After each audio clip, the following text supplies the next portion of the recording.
رسالا يراؤون الناس জিহাদের নাম যখন তারা শোনে, জিহাদের নাম শোনা মাত্রই তাদের কলিজা কেঁপে ওঠে।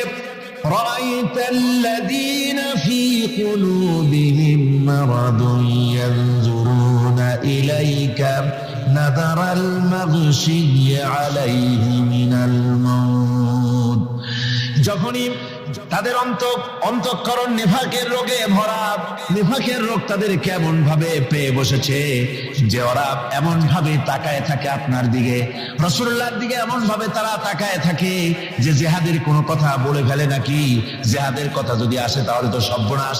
ওদের মৃত্যু যন্ত্রণার মতো, মৃত্যুর জ্বালায় পতিত ব্যক্তি যেমন চোখ ফ্যাকাশে হয়ে যায়, জিহাদের কোনো কারবার বা যুদ্ধের কোনো দামাডোল বেজে উঠলেই এদের কলিজার মধ্যে কাঁপ সৃষ্টি হয়ে যায়, কলিজার মধ্যে কাঁপ সৃষ্টি হয়। জিহাদে তারা দারুণ ভাবে ভয় পায়। মোমেনদের উল্টা, মোমেনদের হলো জিহাদের নাম শুনলে তাদের কলিজার মধ্যে ফুর্তি আসে। তার কারণ হচ্ছে জিহাদের ময়দান হচ্ছে এমন এক ময়দান, আল জান্নাতু তাহতা দিলালিস সায়ুফ, বেহেশত হচ্ছে তরবারির ছায়াতলে। এই রাস্তায় যদি বসতে পারি, জীবনে তো বহুত গুনাহ করছি, বেহেশতে যেতে পারবো কিনা আল্লাহই জানে, কিন্তু এই একটা পথ, এইখানে যদি জানটা দিতে পারি বিনা হিসাবে আল্লাহ জান্নাতে চলে যেতে পারবো। আর শাহাদাতের মত হচ্ছে পিঁপড়ায় কাটার যন্ত্রণার চাইতে বেশি কিছু না। মুমিনদের দিলের জন্য খুশি হয়, আর ওদের দিল দারুণ কষ্ট তারা পেতে থাকে। এদের অবস্থা হচ্ছে যেখানে দ্বীনের কথা হয় সেখানে তারা চুপ করে বসে কথা শোনে, আর যখন দ্বীন ইসলামী আন্দোলনের কথা আসে, জিহাদের কথা আসে, তখন তারা খুব ভয় পায়া এদিক ওদিক তাকায়। কোরআনে কারিমে ওদের এই চরিত্র সম্পর্কে বলা হয়েছে, ওয়াইযা মা উনজিলাত সূরাতুন নাযারা বা'দাহুম ইলা বা'দিন হাল ইয়ারাকুম মিন আহাদিন সুম্মা আনসারাফু। হযরতে হাজরা প্রশ্ন করলেন, ইব্রাহিম, পানি নাই, খাবার নাই, মানুষ নাই, ঘর নাই, বাড়ি নাই, মরুভূমির ভিতরে আমাকে আর আমার বাচ্চারে ফেলে রেখে যাচ্ছ কেন? কোনো জবাব নাই। 2 বার 3 বার প্রশ্ন করলেন। এরপরে তিনি আবার প্রশ্ন করলেন, বললেন, ইব্রাহিম, এটা কি আল্লাহর হুকুম নাকি? হযরত ইব্রাহিম আলাইহিস সালাম নিজের কলিজার টুকরা সন্তান আর বিবিকে রেখে যেতেছেন ভারাক্রান্ত মন নিয়ে। তিনি আকাশের দিকে আঙ্গুল উঁচু করে দেখালেন। হযরত হাজরা বুঝলেন তিনি তো আল্লাহর পয়গম্বর, আমার কোন অপরাধে এভাবে ফেলে যাওয়ার কথা নয়। তিনি বুঝলেন এটা আল্লাহর হুকুম। হযরত হাজরা বললেন, ইব্রাহিম রে, নিশ্চিন্ত মনে বাড়ি ফিরে যাও, আমার মনে কোনো চিন্তা নাই, কোনো পেরেশানি আর এখন নাই। আল্লাহর হুকুমে যদি আমাকে মরুভূমির ভিতরে ফেলে যেয়ে থাকো, তাহলে আমি ওই আল্লাহর প্রতি এতটা ভরসা রাখি যে এই মরুভূমির ভিতরে জল পানি শূন্য, খাদ্য শূন্য জায়গায় আমি আমার বাচ্চাকে আল্লাহ রব্বুল আলামিন না খাওয়াইয়া মারবেন না। দ্বিতীয় পরীক্ষায় পাস করল। 3 নম্বরে পরীক্ষা হলো, সন্তান বড় হয়ে গেছে, বুদ্ধি হয়েছে, দৌড়াতে পারে। আল্লাহ রাব্বুল আলামিন হুকুম করলেন, ছেলেকে জবাহ করো। কত বড় আগুনের পরীক্ষা! কোরআন শরীফ বলছে, হযরত ইব্রাহিম আলাইহিস সালাম নিজের ছেলেকে ডেকে নিয়ে বললেন, ইয়া বুনাইয়া ইন্নী আরা ফিল মানামি আন্নী আযবাহুক ফানজুর মাযা তারা। হে আমার কলিজার টুকরা সন্তান, আমি স্বপ্নে দেখেছি যেন আমি তোমাকে জবাহ করতেছি, তোমার রায় কি, তোমার মত কি, আমারে শোনাও। ছেলে পয়গম্বর, ছেলে তার জবাবে বললেন, ইয়া আবাতি ফাআল মা তু'মার সাতাজিদুনি ইনশাআল্লাহু মিনাস সাবিরিন। হে আমার আব্বাজান, আপনি যে ব্যাপারে স্বপ্নের ভিতরে আদিষ্ট হয়েছেন, আপনি তা কার্যকরী করুন। আমাকে এতটুকু অধৈর্যের মধ্যে পাবেন না, আমাকে ধৈর্যশীলদের মধ্যে পাবেন। আমারে আপনি আল্লাহর হুকুম পালন করেন। আল্লাহ পাক শোনাচ্ছেন, ফালাম্মা আসলামা ওয়া তাল্লাহু লিল জাবিন। পিতা পুত্র দুজনই রাজি হয়ে গেল। পিতা তার ছেলেকে কাঁধ করে গলার উপরে ছুরি ধরেছেন। আল্লাহ রাব্বুল আলামিন ইসমাইল জবাই হোক, এটা আল্লাহ চান নাই, আল্লাহ চেয়েছেন পরীক্ষা করতে। পরীক্ষায় ইব্রাহিম পাস হয়ে গেলেন। আল্লাহ পাক বলছেন ওয়ানাদাইনাহু আইয়া ইব্রাহিম قد صدقت الرؤيا إنا كذلك نجزي المحسنين। আমি ইব্রাহিমকে ডেকে বললাম, ইব্রাহিম তুমি তোমার স্বপ্নকে বাস্তবে রূপ দিয়েছো, আর এভাবেই করি আমি মুহসিনদেরকে পুরস্কৃত করে থাকি। আল্লাহ পাক খুশি হলেন। আল্লাহ পাক বললেন ইন্না হাযা লাবালাউল মুবিন, নিঃসন্দেহে এটি একটি বিরাট পরীক্ষা ছিল। ঠিক কি না? আল্লাহ নিজে বলছেন এটা একটি বিরাট পরীক্ষা, আজিম ইমতিহান। সে ইমতিহানে তিনি পাশ করলেন। পরীক্ষায় উত্তীর্ণ হওয়ার জন্য রব্বুল আলামিন পুরস্কার দিয়া দিলেন। আল্লাহ পাক বললেন সালামুন আলা ইব্রাহিম। পড়েন সবাই, সালামুন আলা ইব্রাহিম। ইব্রাহিমের প্রতি আল্লাহ পাক বললেন ইব্রাহিমের প্রতি সালাম রইল। সুবহানাল্লাহি ওয়া বিহামদিহি। হযরত ঈসা আলাইহিস সালামকে খ্রিস্টানেরা তারা বলেছে ওয়াকালাতিন নাসারাল মাসীহ ইবনুল্লাহ, মসিহ হচ্ছে কার ছেলে? নাউযুবিল্লাহ। বলেন সবাই নাউযুবিল্লাহ। তাকে যখন আল্লাহর ছেলে বলা হলো, আল্লাহর পুত্র বলা হলো, রব্বুল আলামিন তার জবাবে বললেন ইন হুয়া ইল্লা আবদুন আনআমনা আলাইহি, তিনি তো একজন বান্দা, তিনি আমার বান্দা ছাড়া আর কিছুই নন। আমি তার প্রতি অনুগ্রহ করেছি। বান্দা, আমার বান্দা। আল্লাহ পাকের বান্দা হওয়ার ব্যাপারে কোন মানুষের লজ্জা থাকার কথা নয়। এমনকি আল্লাহ পাক ঈসা আলাইহিস সালাম সম্পর্কে বলছেন লা ইয়াস্তানকিফাল মাসীহু আইয়াকুনা আবদান লিল্লাহি ওয়ালাল মালাইকাতুল মুকাররাবুন। মসিহ আল্লাহর বান্দা, তাতে কখনো বিন্দু মাত্র লজ্জা তিনি পোষণ করেন নাই যে আমি আল্লাহর বান্দা, আল্লাহর গোলাম। এটা কথা হইল? এরকম লজ্জা তিনি পোষণ করেন। এমনকি তার নিকটবর্তী ফেরেশতা যারা, তারাও আল্লাহর বান্দা গোলাম হওয়ার জন্য তাদের ভিতরে কোনো লজ্জা নাই। যারা নাকি আল্লাহর গোলাম, এই ব্যাপারে যাদের মধ্যে লজ্জার সৃষ্টি হয়, আল্লাহর গোলাম এটা কেমন কথা, বান্দা হওয়াটা কেমন কথা। যারা গোলামীকে অস্বীকার করে তাদের সম্পর্কে আল্লাহ পাক বলছেন ওয়া মাইয়াস্তানকিফ আন ইবাদাতিহি ওয়া ইস্তাকবির ফাসায়াহশুরুহুম ইলাইহি জামিআ। কেউ যদি আল্লাহর বন্দেগী করার ব্যাপারে লজ্জা পোষণ করে, যদি লজ্জার কারণ মনে করে, অহংকার করে, গৌরব করে, তাহলে তারা পালাবে কোথায়, যাবে কোথায়? আমি কিয়ামতের দিন সবগুলিকে এক জায়গায় করে ফেলবো। সুতরাং আল্লাহ পাকের গোলামিতে আল্লাহ যে বান্দা বলে যখন ডাকেন, লজ্জার কোনো কারণ নাই। অহংকার যে করবে সে নিজেকে ধ্বংস করবে। আল্লাহ পাক সব নবীদেরকে নিজের বান্দা বলেছেন। নবীরা কি? আল্লাহ পাকের বান্দা। হযরত ইউসুফ আলাইহিস সালাম সম্পর্কে আল্লাহ পাক বলছেন কাযালিকা লিনাসরিফা আনহু আস-সুআ ওয়াল ফাহশা ইন্নাহু মিন ইবাদিনাল মুখলাসিন।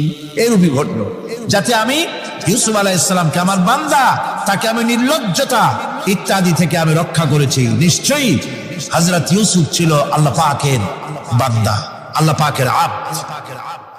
রাসূল করিম সাল্লাল্লাহু আলাইহি ওয়াসাল্লাম তিনি হচ্ছেন সর্বশ্রেষ্ঠ আল্লাহর পয়গম্বর। তার থেকে শ্রেষ্ঠ নবী আর কি কেউ আছে? জোরে বলেন আছে? তার থেকে মাহবুব, তার থেকে শ্রেষ্ঠ আল্লাহর কাছে কেউ নেই। সেই নবীকে আল্লাহ রাব্বুল আলামিন কোরআনে কারীমের ভিতরে তাকে আব্দ বলেছেন। কি বলেছেন? অনেকগুলি আয়াত আছে যে আয়াতের ভিতরে আল্লাহ পাক তার নাম নেন নাই, নবী বলেন নাই, রাসূল বলেন নাই, শুধু বলেছেন আব্দ। যেমন ফাআওহা ইলা আবদিহি মা আওহা, অতঃপর তার বান্দার নিকট যা ওহী করার ছিল তা তিনি করলেন। সেই বান্দাকে মুহাম্মদ সাল্লাল্লাহু আলাইহি ওয়াসাল্লাম। অন্য আয়াতে আল্লাহ পাক বলছেন وأنه لما قام عبد الله يدعوه كادوا يكونون عليه لبدا আরে আল্লাহর বান্দা যখন নামাজ পড়তে দাঁড়িয়ে গেল, আল্লাহকে ডাকার জন্য যখন দাঁড়ালো, তখন লোকেরা তার উপরে ঝাঁপিয়ে পড়লো। ঝাঁপিয়ে পড়ার জন্য প্রস্তুতি গ্রহণ করলো। এখানে আব বলা হয়েছে কাকে? মুহাম্মদ সাল্লাল্লাহু আলাইহি সাল্লামকে। এভাবে করে অন্য এক আয়াতে আল্লাহ পাক তার হাবিবকে আব বলছেন, বান্দা বলতেছেন ইন কুনতুম ফি রাইবিম মিম্মা নাযালনা আলা আবদিনা, আমার বান্দার উপরে যে কিতাব নাজিল করেছি তাতে যদি তোমাদের কোনো সন্দেহ হয়, এই যে আমার বান্দার উপরে, ওই বান্দাকে বলেন সবাই মুহাম্মদ রাসূলুল্লাহ সাল্লাল্লাহু আলাইহি ওয়াসাল্লাম। অন্য আয়াতে বলা হচ্ছে তাবারাকাল্লাযী নাযালাল ফুরকানা আলা আবদিহি লিয়াকুনা লিল আলামিনা নাযীরা। অতীব বরকতপূর্ণ সেই মহান সত্তা যিনি তার বান্দার উপরে ফুরকান নাজিল করেছেন। কে সেই বান্দা? মুহাম্মদ সাল্লাল্লাহু আলাইহি ওয়াসাল্লাম। মেরাজের ঘটনা বলতে গিয়ে আল্লাহ রাব্বুল আলামিন বলতেছেন সুবহানাল্লাযী আসরা বিআবদিহি লাইলাম মিনাল মাসজিদিল হারামি ইলাল মাসজিদিল আকসা। পবিত্র সেই মহান সত্তা যিনি তার বান্দাকে ইসরা করিয়েছেন। কে সেই বান্দা? মুহাম্মদ রাসূলুল্লাহ সাল্লাল্লাহু আলাইহি ওয়াসাল্লাম। সুতরাং আবদিয়াত, ইবাদত, গোলামি, এটা হচ্ছে মানুষের জীবনের সবচেয়ে বড় মর্যাদাকর খেতাব আল্লাহর পক্ষ থেকে। আল্লাহর বান্দা হয়। গোলামি পরিপূর্ণরূপে হবে কেবলমাত্র আল্লাহ পাকের। এই গোলামির জন্যই আল্লাহ পাক আমাদেরকে সৃষ্টি করেছেন, অন্য কোনো কাজে আমাদেরকে সৃষ্টি করেন নাই। সেই জন্য আমাদেরকে গোলামি করতে হবে, আনুগত্য করতে হবে কেবলমাত্র কার বলুন তো? এই গোলামি যদি সঠিকভাবে করি, যদি বান্দারা যারা আল্লাহ পাকের বান্দা বলে, গোলাম বলে নিজেদেরকে দাবি করে, যদি সঠিকভাবে ইবাদতটা করা যায়, তাহলে আল্লাহ তাদের জন্য কি ওয়াদা করেছেন শুনুন। দুনিয়ায় তাদেরকে আল্লাহ পুরস্কার দেবেন, আখিরাতেও দিবেন। এটা বন্ধ করে, দুনিয়া এবং আখিরাতে আল্লাহ পুরস্কার দেবেন। সে পুরস্কারটা কি? দুনিয়ার পুরস্কারটা আগে শোনো। আল্লাহ পাক বলেন যারা আমার ইবাদত করবে তাদের ব্যাপারে আমার ওয়াদা শোনো। ওয়াদাল্লাহুল্লাযীনা আমানু ওয়া আমিলুস সালিহাতি লায়াস্তাখলিফান্নাহুম ফিল আরদি কামা ইসতাখলাফাল্লাযীনা মিন ক্বাবলিহিম। তোমাদের মধ্যে যারা ঈমান এনেছে এবং সৎ কাজ করেছে, আল্লাহ রাব্বুল আলামিন তাদের ব্যাপারে আল্লাহর ওয়াদা হচ্ছে, আল্লাহর প্রতিজ্ঞা হচ্ছে, আল্লাহ ওয়াদা করতেছেন তাদেরকে জমিনের উপরে প্রতিষ্ঠিত করবেন। যেমন করে তোমাদের পূর্বপুরুষদেরকে প্রতিষ্ঠিত করা হয়েছিল, ওইভাবে তোমাদেরকে প্রতিষ্ঠিত করা হবে। সুবহানাল্লাহ। প্রতিষ্ঠিত করা হবে মানে রাষ্ট্র ক্ষমতা দেওয়া হবে। কি দেওয়া হবে? যদি গোলাম হও, যদি কি হও? গোলাম। আল্লাহ পাক বলছেন শুধু তাই নয়, আমি আমার দিনকে যারা প্রতিষ্ঠা করবে, আমার গোলামেরা যদি, আমার বান্দারা সঠিকভাবে যদি আমার গোলামি করে, মানানে আমলে সালে করে, নেক কাজ করে, আমি তাদেরকে রাষ্ট্র প্রতিষ্ঠার সুযোগ করে দেব। আর তাদের জন্য ভীতির পরিবর্তে, সন্ত্রাসের পরিবর্তে শান্তি কায়েম করে দেব। সুবহানাল্লাহ। وَلَيُمَكِّنَنَّ لَهُمْ دِينَهُمُ الَّذِي ارْتَضَىٰ لَهُمْ وَلَيُبَدِّلَنَّهُمْ مِنْ خَوْفِهِمْ أَمْنًا। তাদের দিনকে তারা নিজেদের জন্য যা পছন্দ করেছে অবশ্যই তিনি তা কায়েম করে দিবেন, এবং সন্ত্রাস আর ভীতির পরিবর্তে আল্লাহ নিরাপত্তা দান করবেন। যেরকম সুবহানাল্লাহ। সন্ত্রাস বন্ধ হবে, চুরি, ডাকাতি, জেনা, ব্যভিচার সব বন্ধ হয়ে যাবে। তোমরা ক্ষমতায় থাকবে, তোমরা ডমিনেটেড হবে না, তোমরা ডমিনেট করবে, গোটা পৃথিবীকে শাসন করবে, শাসিত তোমরা হবে না। আর ভীতির পরিবর্তে নিরাপত্তা তোমরা লাভ করবে। কি করলে? ইয়াবুদুনানি লা ইউশরিকুনা বি শাইআ। সুতরাং তারা যেন আমার ইবাদত করে এবং আমার সঙ্গে যেন কাউকে শরীক না করে।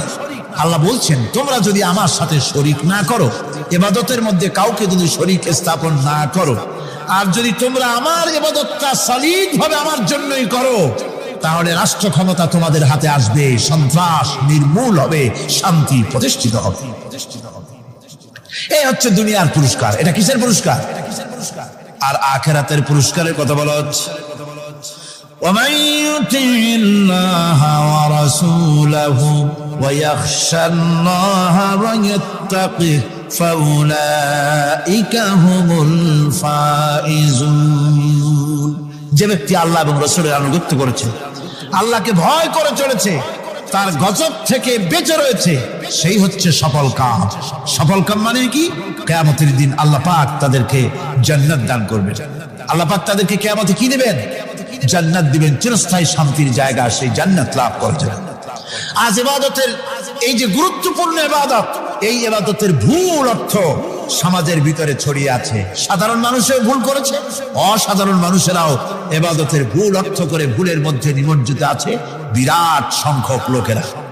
সাধারণ মুসলমানেরা তারা যে ভুলটা করলো ইবাদতের অর্থ করতে গিয়ে, সেটা হলো এই, সাধারণ লোকেরা মনে করলো কয়েকটা অনুষ্ঠানের নাম হচ্ছে ইবাদত, নামাজ, রোজা, হজ, যাকাত, সাদকা, ফিতরা, এর নাম হলো ইবাদত। অনুষ্ঠান শেষে তারা নিজেদেরকে স্বাধীন মনে করল। তারা আল্লাহ পাকের প্রত্যেকটি আইনের ধারাকে লঙ্ঘন করল। বছরে একবার রোজা রেখে, বছরে এক মাস রোজা রেখে মনে করলে ইবাদত শেষ। 5 ওয়াক্ত নামাজ পড়ে মনে করলে ইবাদত শেষ। আমি প্রশ্ন করি, 5 ওয়াক্ত নামাজের নামই যদি হয় ইবাদত, 5 ওয়াক্ত নামাজের নামই ইবাদত, এটাই যদি হয়, তাহলে 5 ওয়াক্ত নামাজ পড়তে সময় লাগে কত? উজু টুজু করে বড় জোর 1-1.5 ঘন্টা সময় লাগে 5 ওয়াক্ত নামাজ পড়তে। তো এর নাম যদি হয় ইবাদত, তার অর্থ কি দাঁড়াবে? অর্থ দাঁড়াবে আপনি 24 ঘন্টার ভিতরে 1 থেকে 1.5 ঘন্টার জন্য আল্লাহর গোলাম, বাকি 22 ঘন্টার জন্য শয়তানের গোলাম হতে কেউ রাজি আছেন? রোজার নামই যদি হয় শুধু ইবাদত, তাহলে তার অর্থ দাঁড়াবে বছরের ভিতরে একটা মাসের জন্য আপনি আল্লাহর গোলাম, আর 11 মাসের জন্য শয়তানের গোলাম হতে কেউ রাজি আছেন?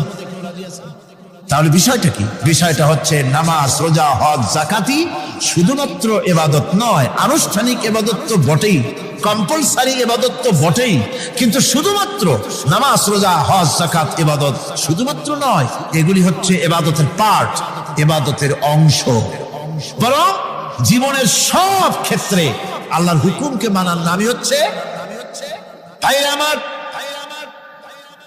একদিকে নামাজ রোজা করছি, অন্যদিকে আল্লাহর আইনের প্রতিটি ধারাকে লঙ্ঘন করে চলছে, মিথ্যা ওয়াদা করে, মিথ্যা কথা বলে, সুদ খায়, ঘুষ খায়, জিনা করে, এরপরে অন্যের হক নষ্ট করে, প্রতিবেশীর হক নষ্ট করে, হারাম মাল খায়, হকদারের হক নষ্ট করে, প্রতিবেশীর হক নষ্ট করে, জিন্দা মুর্দা মানুষকে নিজের জন্য শক্তিধর বলে মনে করে, এক টুকরা রুটির জন্য অথবা এক ফোঁটা, এক ঘটি পানির জন্য কাফেরের কাছে হাত পেতে দাঁড়ায় থাকে। এই যদি অবস্থা হয়, এটাই যদি হয় ঈমান, আর এটার নামই যদি ইবাদত হয়, তাহলে এই পৃথিবীর মুসলমানের আজ লাঞ্ছিত কেন? আল্লাহর ওয়াদা কি মিথ্যা? নাউযুবিল্লাহি মিন যালিক। আমাদের ইবাদত যদি ঠিক হয়, যদি সত্যিকারের ইবাদত যদি আমরা করে থাকি, তাহলে ক্ষমতায় ঈমানদারেরা নাই কেন? বিশ্ব জুড়ে মুসলমানেরা লাঞ্ছিত কেন? তাহলে বুঝতে হবে ইবাদতের মধ্যে বিরাট গরমিল করে ফেলেছি, ঠিক কিনা? লক্ষ্য করুন, যেই লোকটা হজ করতেছে, উমরা করতেছে, নামাজ পড়তেছে, মসজিদ মাদ্রাসায় চাঁদা দিতেছে, ওই লোকটি আবার ব্যাংকের থেকে সুদের টাকা নিয়ে ব্যবসা চালাইতেছে। ব্যবসা ঠিক রাখার জন্য, ইনকাম ট্যাক্স ফাঁকি দেওয়ার জন্য ব্যবসায়ীরা 2 ধরনের 3 ধরনের খাতা মেনটেন করছে। কথা ঠিক কিনা? মিথ্যা কথা বলছে, ঘুষ দিতেছে, বেশি করে বিদ্যুতের বিল যাতে না আসে সেজন্য যারা বিদ্যুৎ লাইনে আছে তাদেরকে পয়সা দিয়ে ম্যানেজ করতেছে। ঠিক কিনা? আমি পার্লামেন্টে বলেছি বিদ্যুৎ বাইরের থেকে আনতে হবে না, ঘুরে ঘুরে আবার বিদ্যুতের কথা আসে। বিদ্যুৎ আনা লাগবে না, কারণ আমার দেশের চাহিদা হচ্ছে 2500 মেগাওয়াট, সেখানে 1800 মেগাওয়াট আমাদের আছে। আরেকদিকে 4টা বিদ্যুৎ প্রকল্প বন্ধ হয়ে আছে। ওই 4টি বন্ধ হওয়া প্রকল্প যদি চালু করা যায় তাহলে 2900 মেগাওয়াট বিদ্যুৎ উৎপাদিত হতে পারে বলে বিশেষজ্ঞরা বলেছেন। তাহলে আমাদের উদ্বৃত্ত 400 মেগাওয়াট থেকে যাবে। এইটাকে বাইরের থেকে আনার কোনো দরকার নাই। বিদ্যুতের অপচয় বন্ধ করুন, বিদ্যুতের চুরি বন্ধ করেন। মিল কলকারখানা যাদের আছে লক্ষ লক্ষ টাকা বিদ্যুৎ বিল হয়, কিন্তু লাইনম্যানদের সঙ্গে ম্যানেজ করে গভর্নমেন্টকে ফাঁকি দেওয়া হচ্ছে। ঠিক কিনা? তোমার নামাজের দাম কি? তোমার হজের 4 পয়সা দাম নাই। তুমি রাষ্ট্রকে ফাঁকি দিয়েছ, তুমি জনগণকে ফাঁকি দিয়েছ, তুমি দেশের শত্রু। টেলিফোনের বিল হাজার হাজার টাকা, লাখ টাকার বেশি বিল হয়, লাইনম্যানের সঙ্গে ম্যানেজ করে 500, 700, 2000 টাকা দিয়ে সারিয়ে দেয়। ঠিক কিনা? এরা জাতির শত্রু, দেশের শত্রু। এদেরকে ফায়ারিং স্কোয়াডে নিয়ে ক্রাশ ফায়ার করে উড়ায় দেওয়া উচিত। এরা দেশের দুশমন।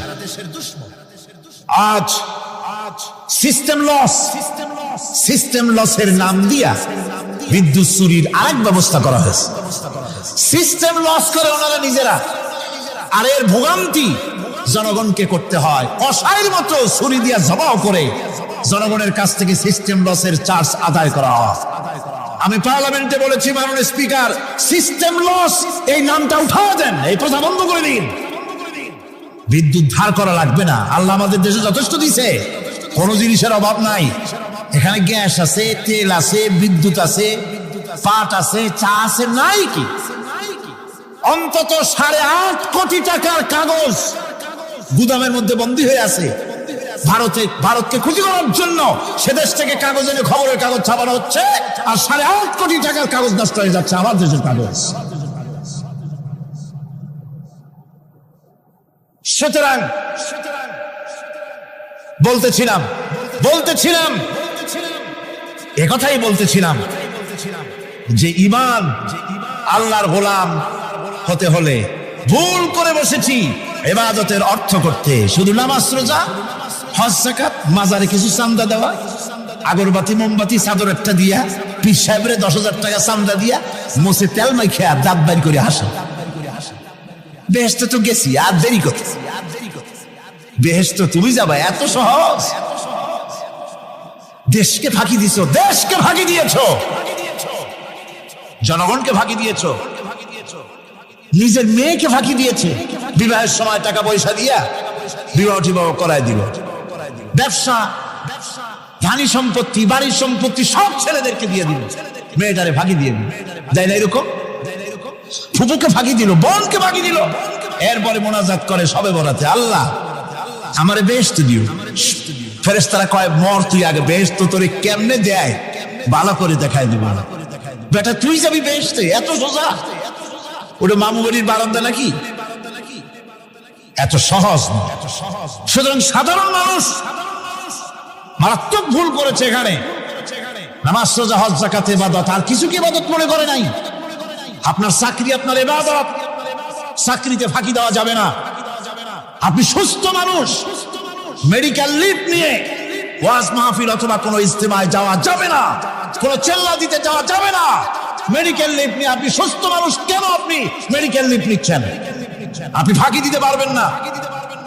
সরকারি চাকরি করেন, মিল কলকারখানায় চাকরি করেন, ফরজ নামাজ পড়েছেন ভালো কথা, সুন্নাত পড়েছেন ভালো কথা, নফল পড়বেন না। জোহরের নফল পড়া বাদ দিন। যদি আপনি চাকরিজীবী হন, চাকরি করেন, ওটাই ইবাদত। এর নাম ইসলাম, এর নাম ইসলাম। গভর্নমেন্ট যে বেতন দেয় সেই বেতনের উপরে সন্তুষ্ট থাকুন, ঘুষ খাইয়েন না। যদি বেশি বেতন লাগে গভর্নমেন্টের কাছে দাবি জানান যে আমাদের বেতন বাড়ায় দাও। ঘুষ খাবেন কেন? হারাম। জোরে বলেন এটা কি? এই ঘুষের টাকা, ঘুষের টাকা মাজারে দিয়া, পীরেরে দিয়া আল্লাহরে খুশি করবেন, এত সহজ না, এত সহজ না। সেই জন্য আমি সব ভাইদের খেদমতে আরজ করব, ইবাদত হচ্ছে জীবনের সব ক্ষেত্রে গোলামি, সকল ক্ষেত্রে গোলামি। চাকরিতে, অফিসে, আদালতে, কলকারখানায়, ক্ষেত খামারে, পার্লামেন্টে, সেক্রেটারিয়েটে, সেনানিবাসে, স্কুলে, কলেজে, বিশ্ববিদ্যালয়, সর্বত্র গোলামি কার? আল্লাহ পাকের। রিজকে হালাল করতে হবে, উপার্জনকে হালাল করতে হবে, সত্যিকারের আল্লাহর গোলাম হতে হবে। এক্ষেত্রে ইবাদতের অসাধারণ ব্যক্তি যারা, তারাও এক শ্রেণীর অসাধারণ ব্যক্তিরাও ভুল করে বসছেন। তারা যে ভুলটা করলেন ওটা হচ্ছে তারা তাসবিহ, জায়নামাজ, খানকাহ, হুজরাখানা এর ভেতরে বসে জিকির আজগার করাটা কি জীবনের জন্য আল্লাহর ইবাদত মনে করে নিলেন। আল্লাহর বান্দারা যখন অনাচার ব্যভিচারে লিপ্ত, আল্লাহর আইনের পরিবর্তে যখন মানুষের তৈরি করা আইন চলছে, চেচনিয়া, বসনিয়া যখন মানুষদেরকে জবাও করা হচ্ছে, বসনিয়ার মুসলমান সন্তানদেরকে যখন জবাও করা হয়, কাশ্মীরের স্বাধীনতাকামী মুসলমানদের অধিকার হরণের জন্য তাদের উপরে যখন বন্য হায়নার মতো, পশুর মতো যখন ভারতীয় শত্রু সৈন্যরা যখন হামলা চালায়, সোমালিয়ার মানুষগুলি যখন না খেয়ে তাদের হাড়, পাঁজরার হাড়গুলি যখন বেরিয়ে যায়, তখনও যদি আপনি খানকার ভেতরে থেকে তসবিহ পড়েন আর তাহাজ্জুদের নামাজ পড়ে কপালে দাগ লাগান, এই অন্যায়ের বিরুদ্ধে যদি সোচ্চার না হন, আপনার এই তসবিহর কোনো দাম নাই। আপনাকে সোচ্চার হতে হবে, আপনাকে অন্যায়ের বিরুদ্ধে খাড়া হতে হবে। একদিকে তাহাজ্জুদের নামাজ তো পড়বেনই, জিকির তো করবেনই, কোন সন্দেহ নাই। আর একদিকে সিংহের মতো অন্যায়ের বিরুদ্ধে গর্জে উঠতে হবে। তাতে যদি প্রয়োজন হয় মুজাদ্দিদ আল ফেসানির মতো কারারুদ্ধ হন না কেন, সেটাই কিসমত, সেটাই তাকদীর। হক কথা, হক কথা বলতে হবে। এই জন্য আমার বারবার মনে পড়ে আজকের এক শ্রেণীর লোক আমাদের দেশে, আমাদের দেশে এক শ্রেণীর লোক বাইরের থেকেও আসে, বিদেশ থেকেও আসে, নামের আগে আওলাদে রসুল লাগান। ফেদায়ে রসুল, মুজাহিদে মিল্লাত, আওলাদে রসুল। আজিব, তুমি আওলাদে রসুল, আওলাদে রসুল যদি হবে তাহলে তুমি যে দেশের মানুষ, সেই দেশে মুসলমানদের যখন জবাও করা হয়, পার্লামেন্টে কথা বলে বেরিয়ে আসো না কেন? তোমার জেল হয় না কেন? কংগ্রেসের সেন্ট্রাল বডির সদস্য হয়ে আওলাদে রসুল লাগাইয়া বাংলাদেশের রাজনীতিতে নাক গলাতে দেওয়া হবে না। এরা কংগ্রেসের পাঁচটা গোলাম। এদেরকে চিনতে হবে, যারা আমার দেশে এসে মুসলমানদের মধ্যে বিভেদ সৃষ্টি করতে চায়। আমার মুসলমান ভাইয়েরা, সুতরাং আজকে আমাদেরকে বুঝতে হবে, নামের আগের 14 হাত লম্বা বিশেষণ দেখে ভুললে চলবে না। কথা মনে থাকবে, এরা কংগ্রেসের গোলাম। বাবরি মসজিদ যখন ভেঙে ফেলা হলো, তখন তো কই কোন আওলাদে রসুলের নাম তো শুনি নেই। তখন তো নামটা শুনছি ওই বুখারী বেটা, বাপের বেটা ইমাম বুখারী। তিনি বলেছেন, আমি ভারতের দিল্লির জুমা মসজিদের ইমাম শুধু নই, আমি ভারতের 18 কোটি মুসলমানের ইমাম। বাবরি মসজিদকে গড়ে দিতে হবে। কোরআন শরীফের বিরুদ্ধে যখন কলকাতা হাইকোর্টে কেস করা হয়েছিল কোরআনকে ব্যান করার জন্য, কই সেদিন তো কোনো আওলাদ রসুলের নাম শুনি নাই।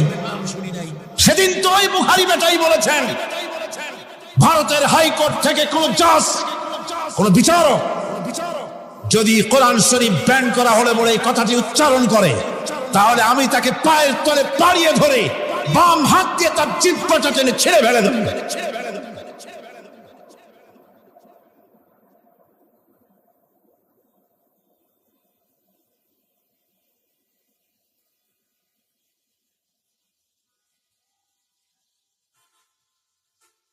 বন্ধুগণ, সুতরাং আমাদেরকে বুঝতে হবে। বসুন, বেয়াদবি করবেন না, বসেন। আমাদেরকে বুঝতে হবে খানকায় শুধু জিকির আজগার করলেই চলবে না। হযরতে শাহজালাল রহমতুল্লাহ আলাইহি এক হাতে ছিল তরবারি, আর এক হাতে ছিল কোরআন। লড়াই করেছেন হযরতে শাহ মখদুম, হযরতে খান জাহান আলী, হযরতে খাজা মঈনুদ্দিন চিশতি আজমেরি রহমতুল্লাহ আলাইহি, হযরতে মুজাদ্দিদ আল রিসানি রহমতুল্লাহ আলাইহি। মুরিদের বাড়ি জম্মের খাওয়া খাইয়া পেটটা কুমিরের মতো বড় করে নাই। জেল খেটেছে হক কথা বলতে গিয়ে। বাপের বেটা হও, নিজের দেশে কথা কও। বাংলাদেশে এসে তারপরে জনগণের টাকা লুটপাট করার কাউকে অধিকার দেওয়া হবে না। আমার বন্ধুগণ, আল্লাহর ওলি যারা, তারা এভাবে করে জনগণের খেদমত করেছেন, কথা বলেছেন। সুতরাং শুধু জিকির আজগার করলেই হবে না, হক কথা বলতে হবে স্পষ্ট করে। এটাই হলো ইবাদতের হক আদায় হবে যদি সত্যিকারের হক কথা বলা যায়। অসাধারণ ব্যক্তিরা ময়দানে কথা বলবেন, হক কথা বলবেন, অন্যায়ের বিরুদ্ধে সোচ্চার হবেন। আর সাধারণ জনগণ কথা ও কাজের মিল করবেন, নামাজ রোজা হজ যাকাত করবেন যার কথা মতো, রাজনীতি অর্থনীতি সমাজনীতি করবে সেই আল্লাহর কথা মতো। তাহলেই সত্যিকারের মুসলমান হওয়া যাবে। কথা বুঝে আসছে কিনা ভাই? কথা বুঝে আসছে কিনা? একটু জোরে সরে জিকির করেন, লা ইলাহা ইল্লাল্লাহ, লা ইলাহা, লা ইলাহা ইল্লাল্লাহ। আরো জোরে,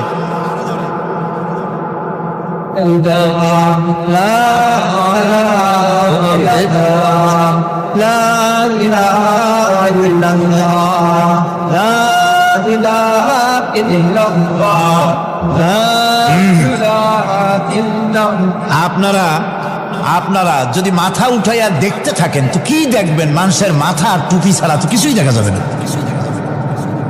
কাজী ওঠা বসা না করে আজকে এক পবিত্র রাত, আমরা আল্লাহর কাছে দোয়া করব। আলোচনার আমি এগিয়ে যাচ্ছি। এবাদত আমাদেরকে বুঝতে হবে। এবাদত যদি না বুঝি তাহলে মুসলমান বলে দাবি করারও কোনো মূল্য নাই। মানব জন্ম বৃথা। কারণ হচ্ছে আল্লাহ রাব্বুল আলামিন বলেছেন, মা খালাকতুল জিন্না ওয়াল ইনসা ইল্লা লিয়াবুদুন। মানুষ আর জিন জাতিকে আমি সৃষ্টি করেছি আমার গোলামির জন্য। কার গোলামি? ওই গোলামির পূর্ণাঙ্গ নমুনা যদি জানতে চাই, পূর্ণাঙ্গ নমুনা দৃষ্টান্ত লাগবে। কাকে অনুসরণ করব? পূর্ণাঙ্গ ইবাদতের আল্লাহর গোলামির পূর্ণাঙ্গ নমুনার জন্য কোরআনে কারিমে দৃষ্টান্ত সেট করা হয়েছে। হযরত ইব্রাহিম আলাইহিস সালামের আল্লাহ পাক বলেন, ইয ক্বালা লাহু রাব্বুহু আসলিম ক্বালা আসলামতু লিরাব্বিল আলামিন। তার অবস্থা এই ছিল। কার? ইব্রাহিম আলাইহিস সালাম। তার অবস্থা এই ছিল যে তার রব যখন তাকে বললেন আনুগত্যের মস্তককে অবনত করে দাও, তিনি বললেন, আমি আমার বিশ্ব পালকের সামনে মাথাটা নত করে দিলাম। সুবহানাল্লাহ। কোন শর্ত ছাড়াই মাথা নিচু করে দিলাম। এই পন্থায় তিনি যে পন্থাটা অবলম্বন করেছিলেন, এই পন্থায় চলার জন্য তার সন্তানদেরকেও তিনি হুকুম করেছিলেন। ووصى بها إبراهيم ببنيه ويعقوب يا بني إن الله اصطفى لكم الدين فلا تموتن إلا وأنتم مسلمون। ইয়াকুব এবং ইব্রাহিম আলাইহিস সালাম তার সন্তানদেরকে এই উপদেশ দিয়েছিলেন যে তিনি বলেছিলেন, হে আমার সন্তানেরা, আল্লাহ ছাড়া তোমাদের জন্য আল্লাহ পাক এই দ্বীনকে মনোনীত করেছেন। আল্লাহ পাকের আনুগত্য করবে, তার দ্বীনের প্রতি সারেন্ডার করবে। আর খবরদার মুসলমান না হয়ে যেন তোমরা মরে যেও না। আমৃত্যু মুসলমান অবস্থায় থাকবে, অর্থাৎ মৃত্যু পর্যন্ত থাকবে কি অবস্থায়? মুসলমান অবস্থায়। أم كنتم شهداء إذ حضر يعقوب الموت إذ قال لبنيه ما تعبدون من بعدي ইয়াকুব আলাইহিস সালাম তার মৃত্যুর সময় জিজ্ঞেস করেছিলেন, ও আমার সন্তানেরা, আমার মৃত্যুর পরে তোমরা কার ইবাদত করবে, তার কার গোলামি করবে? তারা জবাব দিলেন, ক্বালু না'বুদু ইলাহাকা ওয়া ইলাহা আবাইকা ইব্রাহিম ওয়া ইসমাঈল ওয়া ইসহাকা ইলাহাও ওয়াহিদান ওয়া নাহনু লাহু মুসলিমুন। নিঃসন্দেহে আমরা ইবাদত করব, গোলামি করব আপনার রবের, আপনার পিতার রবের, এবং আল্লাহর ইবাদত করব। আপনিও আপনার পূর্বপুরুষ ইব্রাহিম, ইসমাইল যে আল্লাহকে ইবাদত করেছে, সে আল্লাহ পাকের ইবাদত আমরা করব এবং তার অনুগত হয়ে থাকব। দাসত্ব এবং পূর্ণাঙ্গ, দাসত্বের গোলামীর পূর্ণাঙ্গ নমুনা হচ্ছেন হযরত ইব্রাহিম আলাইহিস সালাম। আল্লাহ গোটা জমিন যখন শিরকের অন্ধকারে ডুবে গিয়েছিল, তখন হযরত ইব্রাহিম আলাইহিস সালাম তাওহীদের আলো জ্বালিয়ে দিয়েছিলেন। এই নিবেদিতদের ইমাম হিসাবে আল্লাহ পাক তাকে ঘোষণা দিলেন। কোরআনে কারীম বলছে, وَإِذَا ابْتَلَى إِبْرَاهِيمَ رَبُّهُ بِكَلِمَاتٍ فَأَتَمَّهُنَّ قَالَ إِنِّي جَاعِلُكَ لِلنَّاسِ إِمَامًا। ইব্রাহিমকে তার রব কয়েকটি বাক্য দিয়ে পরীক্ষা করলেন এবং তিনি সেই পরীক্ষাগুলোতে পাশ করলেন। তখন আল্লাহ রাব্বুল আলামিন তাকে বললেন যে আমি তোমাকে গোটা বিশ্ব মানবতার জন্য, গোটা বিশ্বের সমস্ত মানুষের জন্য আমি তোমাকে নেতা বানাবো। সুবহানাল্লাহি বিহামদিহি। প্রথম পরীক্ষা হলো, গতকাল বলেছি, সে আগুনের পরীক্ষা। সেখানে আল্লাহ পাক তাকে পাশ করালেন, তিনি পাশ করলেন। দ্বিতীয় পরীক্ষা ছিল বিবি এবং নবজাতক সন্তানকে নিয়ে। আল্লাহ হুকুম করলেন, এই বিবি আর বাচ্চারে নিয়ে মরুভূমিতে রেখে আসো। মরুভূমিতে যেখানে ঘর নাই, বাড়ি নাই, সেই জায়গায় বিবি এবং বাচ্চাকে রেখে যাওয়ার সময় তিনি বললেন, রব্বানা ইন্নী আসকানতু মিন যুররিয়্যাতি বিওয়াদিন গায়রি যী যারইন ইনদা বাইতিকাল মুহাররাম।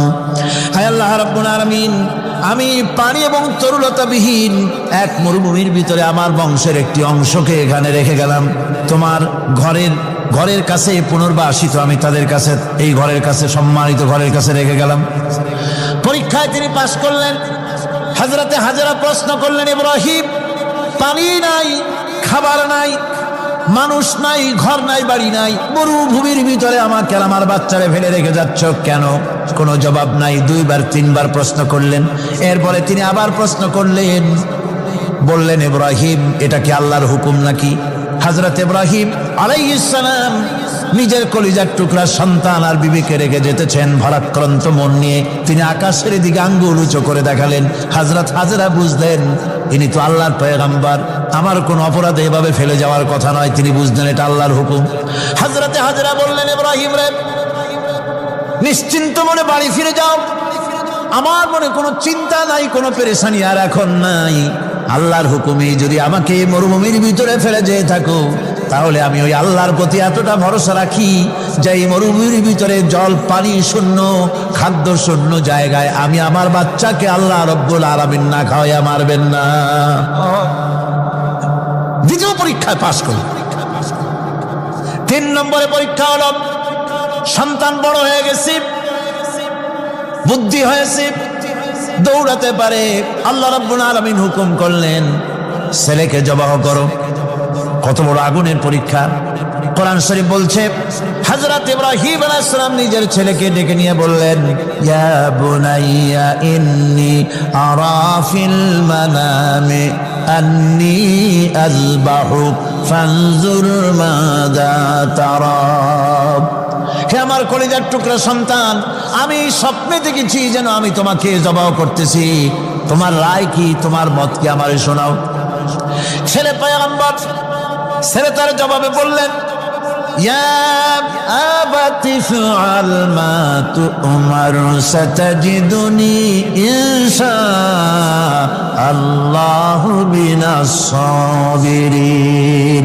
হে আমার আব্বাজান, আপনি যে ব্যাপারে স্বপ্নের ভিতরে আদিষ্ট হয়েছেন আপনি তা কার্যকরী করুন। আমাকে এতটুকু অধৈর্যের মধ্যে পাবেন না, আমাকে ধৈর্যশীলদের মধ্যে পাবেন। আমারে আপনি আল্লাহর হুকুম পালন করেন। আল্লাহ পাক শোনাচ্ছেন, ফালাম্মা আসলামা ওয়া তাল্লাহু লিল জাবিন। পিতা পুত্র দুজনই রাজি হয়ে গেল। পিতা তার ছেলেকে কাঁধ করে গলার উপরে ছুরি ধরেছেন। আল্লাহ রাব্বুল আলামিন ইসমাইল জবাহ হোক এটা আল্লাহ চান নাই, আল্লাহ চেয়েছেন পরীক্ষা করতে। পরীক্ষায় ইব্রাহিম পাস হয়ে গেলেন। আল্লাহ পাক বলছেন, ওয়ানাদাইনাহু আইয়া ইব্রাহিম قد صدقت الرؤيا إنا كذلك نجزي المحسنين। আমি ইব্রাহিমকে ডেকে বললাম, ইব্রাহিম তুমি তোমার স্বপ্নকে বাস্তবে রূপ দিয়েছো, আর এভাবেই করি আমি মুহসিনদেরকে পুরস্কৃত করে থাকি। আল্লাহ পাক খুশি হলেন। আল্লাহ পাক বললেন, ইন্না হাযা লাবালাউল মুবিন। নিঃসন্দেহে এটি একটি বিরাট পরীক্ষা ছিল। ঠিক কি না? আল্লাহ নিজে বলছেন এটা একটি বিরাট পরীক্ষা, আজিম ইমতিহান। সে ইমতিহানে তিনি পাশ করলেন। পরীক্ষায় উত্তীর্ণ হওয়ার জন্য রব্বুল আলামিন পুরস্কার দিয়া দিলেন। আল্লাহ পাক বললেন, সালামুন আলা ইব্রাহিম। পড়েন সবাই, সালামুন আলা ইব্রাহিম। ইব্রাহিমের প্রতি আল্লাহ পাক বললেন, ইব্রাহিমের প্রতি সালাম রইল। সুবহানাল্লাহি ওয়া বিহামদিহি। ইবাদত এর আনুগত্যের এই উৎকৃষ্ট দৃষ্টান্ত স্থাপনের পর আল্লাহ পাক তার গোটা বিশ্বের মুসলমানদেরকে কিয়ামত পর্যন্ত ইব্রাহিম আলাইহিস সালামকে জাতির পিতা বানায়া দিলেন। সুবহানাল্লাহ, কইতে ইচ্ছা করে না? এই রকমের পরীক্ষা কোন পিতারা দিতে পারছে নাকি? গোটা বিশ্বের সমস্ত মানব মণ্ডলীর জন্য আল্লাহ পাক ইব্রাহিম আলাইহিস সালামকে কিয়ামত পর্যন্ত জাতির পিতা হিসাবে ঘোষণা করেছেন। সুবহানাল্লাহ। মিল্লাতা আবিকুম ইব্রাহিম ওয়া সাম্মাকুমুল মুসলিমিন। তোমরা তোমাদের পিতা ইব্রাহিমের মিল্লাতের উপর প্রতিষ্ঠিত হও। আল্লাহ পাক বলছেন, তোমাদের পিতা ইব্রাহিমের মিল্লাতের উপর প্রতিষ্ঠিত হও, আর আল্লাহই তোমাদের নাম রেখেছে মুসলমান। তোমরা হচ্ছে মুসলমান। আমাদের পরিচয়, ওই যে পরিচয়ের কথা আগে হয়ে গেছে, আমাদের পরিচয় আমরা মুসলমান। আমাদের পরিচয় কি? মুসলমান। এটা প্রথম পরিচয়। ইবাদতের পূর্ণাঙ্গ মাপকাঠি হিসেবে আল্লাহ পাক হযরত ইব্রাহিম আলাইহিস সালামকে দুনিয়াবাসীর সামনে পেশ করেছে। কোরআন বলছে, ইহুদি এবং খ্রিস্টানেরা মুসলমানদেরকে বিভ্রান্ত করতে চায়। তারা বলে, ওয়াকালু কুনু হুদান আও নাসারা তাহতাদু কুল বাল মিল্লাতা ইব্রাহিম হানিফা ওয়া মা কানা মিনাল মুশরিকিন। ইহুদিরা বলে, ইহুদি হও তবেই তোমরা সঠিক পথ পাবা। খ্রিস্টানের বলে, খ্রিস্টান হও তবেই তোমরা সঠিক পথ প্রাপ্ত হবে। আল্লাহ পাক বলছেন, এদের সকলকে বলে দাও, বরং তোমরা সব পরিত্যাগ করে মিল্লাতে ইব্রাহিমের ভিতরে শামিল হয়ে যাও। এটাই মুক্তির পথ, এটাই নাজাতের পথ, এটাই আল্লাহর পথ। সুবহানাল্লাহি ওয়া বিহামদিহি। এমনকি রাসূল কারীম সাল্লাল্লাহু আলাইহি ওয়াসাল্লামকে আল্লাহ পাক বলেছেন, আনিত্তাবি' মিল্লাতা ইব্রাহিম হানিফা। চারদিক থেকে মুখ ফিরিয়ে এনে মিল্লাতে ইব্রাহিমের ভিতরে শামিল হয়ে যাও, তারই অনুসরণ করো। রাসূল কারীম সাল্লাল্লাহু আলাইহি ওয়াসাল্লাম ইবাদত বা আনুগত্যের সর্বোৎকৃষ্ট নমুনা হওয়ার কারণে ইব্রাহিম আলাইহিস সালাম সম্পর্কে হুজুর বলেছেন, ইন্না ইব্রাহিমা খায়রুল বারিয়া, রাওয়াহু মুসলিম। হুজুর সাল্লাল্লাহু আলাইহি ওয়াসাল্লাম বলেছেন, ইব্রাহিম হচ্ছেন জগতের সর্বোত্তম ব্যক্তি।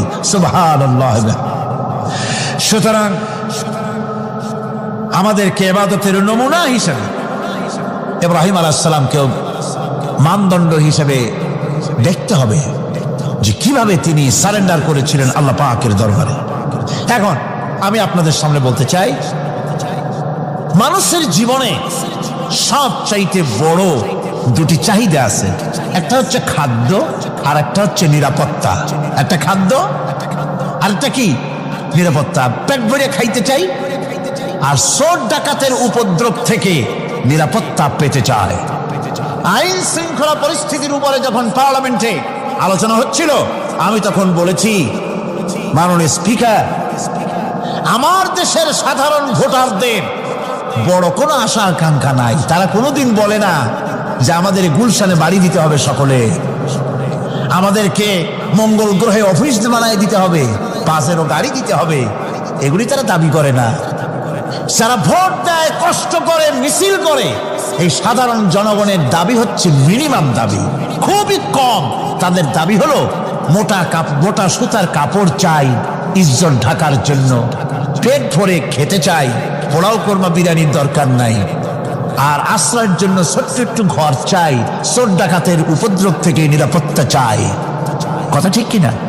আমি বললাম, স্পিকার সাহেব, আজ পর্যন্ত যতগুলি গভর্নমেন্ট এসেছে বাংলাদেশে, প্রত্যেকটি গভর্নমেন্ট আমার দেশের জনগণের এই ন্যূনতম দাবি, এই আশা পূরণ করতে ব্যর্থতার পরিচয় দিয়েছে। কেউ পারে নাই। যারাই গেছে তারাই তাদের নিজেদের আখের গোছাবার চেষ্টা করেছেন। সব নিজেকে নিয়ে ব্যস্ত, নিজের লোকদের নিয়ে ব্যস্ত, জনগণ নিয়ে চিন্তা নাই। সুতরাং মানুষের চাহিদা হচ্ছে খাদ্য আর নিরাপত্তা। আমরা কি খাদ্য আর নিরাপত্তা সত্যি কি চাই? চাই। খাদ্য যদি চাই ক্ষুধার সময়, নিরাপত্তা যদি চাই ভীতির সময়, আল্লাহ রাব্বুল আলামিন বলেন কোন গভর্নমেন্ট দিতে পারবে না, দুনিয়ায় কেউ দিতে পারে নাই, পারবেও না। ক্ষুধার সময় যদি খাদ্য চাও, ভীতির সময় যদি নিরাপত্তা লাভ করতে চাও, তাহলে ফালিয়াবুদু রাব্ব হাযাল বাইত, এই ঘরের মালিকের ইবাদত কর। কোন ঘর? কাবা ঘর। বলেন কোন ঘর? কাবা ঘর। কাবা শরীফের মালিকের ইবাদত কর। তাহলে কি হবে? আল্লাযী আত'আমাহুম মিন জু'ইন ওয়া আমানাহুম মিন খাউফ। এই ঘরের মালিকের ইবাদত যদি করো, তাহলে ক্ষুধার সময় তিনি তোমাদেরকে খেতে দিবেন, আর ভীতির সময় তিনি তোমাদের নিরাপত্তা দান করবেন। এ ওয়াদা কার? চিল্লায় বলেন ওয়াদা কার? আল্লাহ পাকের ওয়াদা বিশ্বাস হলো না, এমনই পোড়া কপালের মুসলমান। নির্বাচন যখন আসলো, সলিমউদ্দিন সাহেব আসতেন মঞ্চের উপরে, পরিচয় করানো হচ্ছে। এত আপনারা যার বক্তৃতা শোনার জন্য দ্বীপ্রহরের রৌদ্রে কষ্ট করতেছিলেন, এখন সেই সংগ্রামী জননায়ক, বিপ্লবী সন্তান, তিনি এখন আপনাদের সামনে বক্তব্য রাখবেন। উনি দাঁড়ায় বললেন, ভাইয়ার আমার, বোনের আমার, আমি এবার বোতল মার্কা বাক্স নিয়ে দাঁড়াইছি, আমারে সকলে মিলে ভোট দেন। এবার যদি ক্ষমতায় যেতে পারি, না খাইয়া কেউ মরবেন না, কিন্তু কি খাইয়া মরবে তাও কয় না। মানুষেরা এই কথাগুলি বিশ্বাস করলার সমানে ভোট দিল। হায় রে কপাল! আল্লাহ বললেন, আমার ইবাদত কর, আমার গোলামি কর জীবনের সব জায়গায়, তাহলে ক্ষুধার সময় খাইতে পারবি আর ভীতির সময় নিরাপত্তা পাবি। আল্লাহর কথাটা বিশ্বাস হইল না। এই নামাজ পড়ার মুসলমানের দাম আছে, কোন দাম আছে? এ রোজার দাম আছে, এ মুসলমান দাবি করার দাম আছে। আল্লাহ রাব্বুল আলামিন তিনি পরিষ্কার করে বলছেন, এই ঘরের মালিকের ইবাদত করো, তিনি ক্ষুধার সময় খেতে দিবেন, আর তিনি তোমাদেরকে ভীতির সময় নিরাপত্তা দান করবেন। চাউলের অভাব হবে না, পাটের অভাব হবে না, খাদ্যের অভাব হবে না, কারণ দুটি জিনিস যদি তোমরা করতে পারো, খাবারের অভাব হবে না। ওয়ালাউ আন্না আহলাল কুরা আমানু ওয়াত্তাকাউ লাফাতাহনা আলাইহিম বারাকাতিম মিনাস সামাই ওয়াল আরদ। দেশের লোকেরা, জনপদের লোকেরা যদি দুইটা কাজ করে, এক নম্বরে হলো আমার উপরে ঈমান আনবে, দুই নম্বরে হলো আমাকে ভয় করার নীতি অবলম্বন করে যদি চলে, তাহলে ওই দেশের মানুষের জন্য আকাশ আর জমিনের সব বরকতের দরজা আমি আল্লাহ খুলে দেব। আল্লাহর ওয়াদা। আল্লাহ পাকের নিকট মানুষের সবচাইতে বড় দাবি কি? আল্লাহর কাছে মানুষের সবচাইতে বড় দাবি কি করতে পারেন?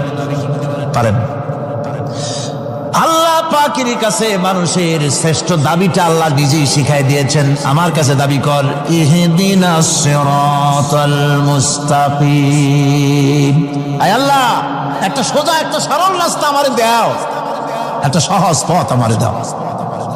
এই কথা সূরা ফাতিহা দাবি করার পর আল্লাহ রাব্বুল আলামিন এই অভিনন্দনের জবাবে, 7টা বাক্যের অভিনন্দনের জবাবে আল্লাহ রাব্বুল আলামিন 30 পারা কোরআন শরীফ নাজিল করে দিলেন। সূরা ফাতিহার এই সওয়ালের জবাবে আল্লাহ পাক বললেন, ওয়া আনি'বুদুনি হাদা সিরাতুম মুস্তাকিম। সোজা রাস্তা চাও, আমার গোলামি করো, ইবাদত করো। সব জায়গায় ইবাদত, গোলামি করাই লাগবে। আমার কাছে সোজা রাস্তা চাও, সোজা রাস্তা হলো আমার গোলামি করা। কার গোলামি? বেহেশতে যেতে চান? আমি আস্তে গেলাম বলে আপনারও আস্তে জবাব দিলেন। বেহেশতে যেতে চান? সুবহানাল্লাহ। এমন কোন মানুষ আছে নাকি যে বেহেশতে যেতে চায় না? মদ খোর যাইতে চায়। সবাই, আমরা সবাই বেহেশতের আশা করি, ঠিক কিনা? আল্লাহ রাব্বুল আলামিন বলেন, বেহেশতে যদি যেতে চাও তাহলেও ইবাদত করা লাগবে, ইবাদত ছাড়া জান্নাতে যাওয়া যাবে না। ফাদখুলি ফি ইবাদি ওয়াদখুলি জান্নাতি। সর্বপ্রথম আমার বান্দার মধ্যে দাখিল হয়ে যা, আমার গোলামির মধ্যে দাখিল হ, আমার গোলাম হয়, এরপরে আমার জান্নাতে চলে যা। আগে গোলাম হবি, তারপরে কোথায় যাবি? জান্নাতে যাবে। আগে গোলাম হ, আগে গোলামির খাতায় নাম লেখা, আগে সত্যিকারের আমার বান্দা হ, গোলাম, এরপরে জান্নাতে যাওয়া যাবে। জান্নাতে যাইয়া আল্লাহর সাথে কি দেখা করতে চাই? আল্লাহর সাথে দেখা করতে চাই। আল্লাহ রাব্বুল আলামিন বলেন, ফামান কানা ইয়ারজু লিকা রাব্বিহি ফালইআমাল আমালান সালিহান ওয়া লা ইউশরিক বিইবাদাতি রাব্বিহি আহাদা। তোমাদের মধ্যে যদি কেউ আল্লাহর সঙ্গে, তার রবের সঙ্গে যদি কেউ দেখা করতে চায়, তাহলে সে যেন ভালো ভালো কাজ করে, নেক কাজ করে, আর তোমার রবের সাথে অর্থাৎ আল্লাহ রাব্বুল আলামিনের সাথে ইবাদতের মধ্যে যেন কাউকে শরীক না করে। শিরক যদি না করো, খাঁটি গোলাম, খাঁটি বান্দায় যদি পরিণত হতে পারো, কিয়ামতের দিন আল্লাহ রাব্বুল আলামিনের সঙ্গে দিদার নসিব হয়ে যাবে। এই গোলামি করব কতদিন? কতদিন গোলামি করব? এই প্রশ্নের জবাবে আল্লাহ রাব্বুল আলামিন কোরআনে কারীমের মধ্যে জবাব দিয়ে দিয়েছেন, ওয়া'বুদ রাব্বাকা হাত্তা ইয়াতিয়াকাল ইয়াকিন। মৃত্যু পর্যন্ত, যতক্ষণ না নাক দিয়ে শেষ প্রশ্বাসটি, নিঃশ্বাসটি বেরিয়ে যাচ্ছে, ততক্ষণ পর্যন্ত আনুগত্য, গোলামি সবটা হবে কার? জোরে চিল্লায় কোন কার? এই গোলামি জীবনের সব ক্ষেত্রে করতে পারলে আমরা মুসলমান, আর করতে না পারলে মুসলমান নামে মুনাফিক। না পারলে কি? মুনাফিক। বন্ধুগণ, ইয়াকা না'বুদু পর্যন্ত বলে ওয়া ইয়াকা নাস্তাইনের কথাটা শোনাচ্ছি। সূরা ফাতিহার ভিতরে আমরা পড়ি, পড়েন আমার সাথে, ইয়াকা না'বুদু ওয়া ইয়াকা নাস্তাইন। হায় আল্লাহ, একমাত্র তোমার গোলামি করি আর একমাত্র তোমার কাছে সাহায্য চাই।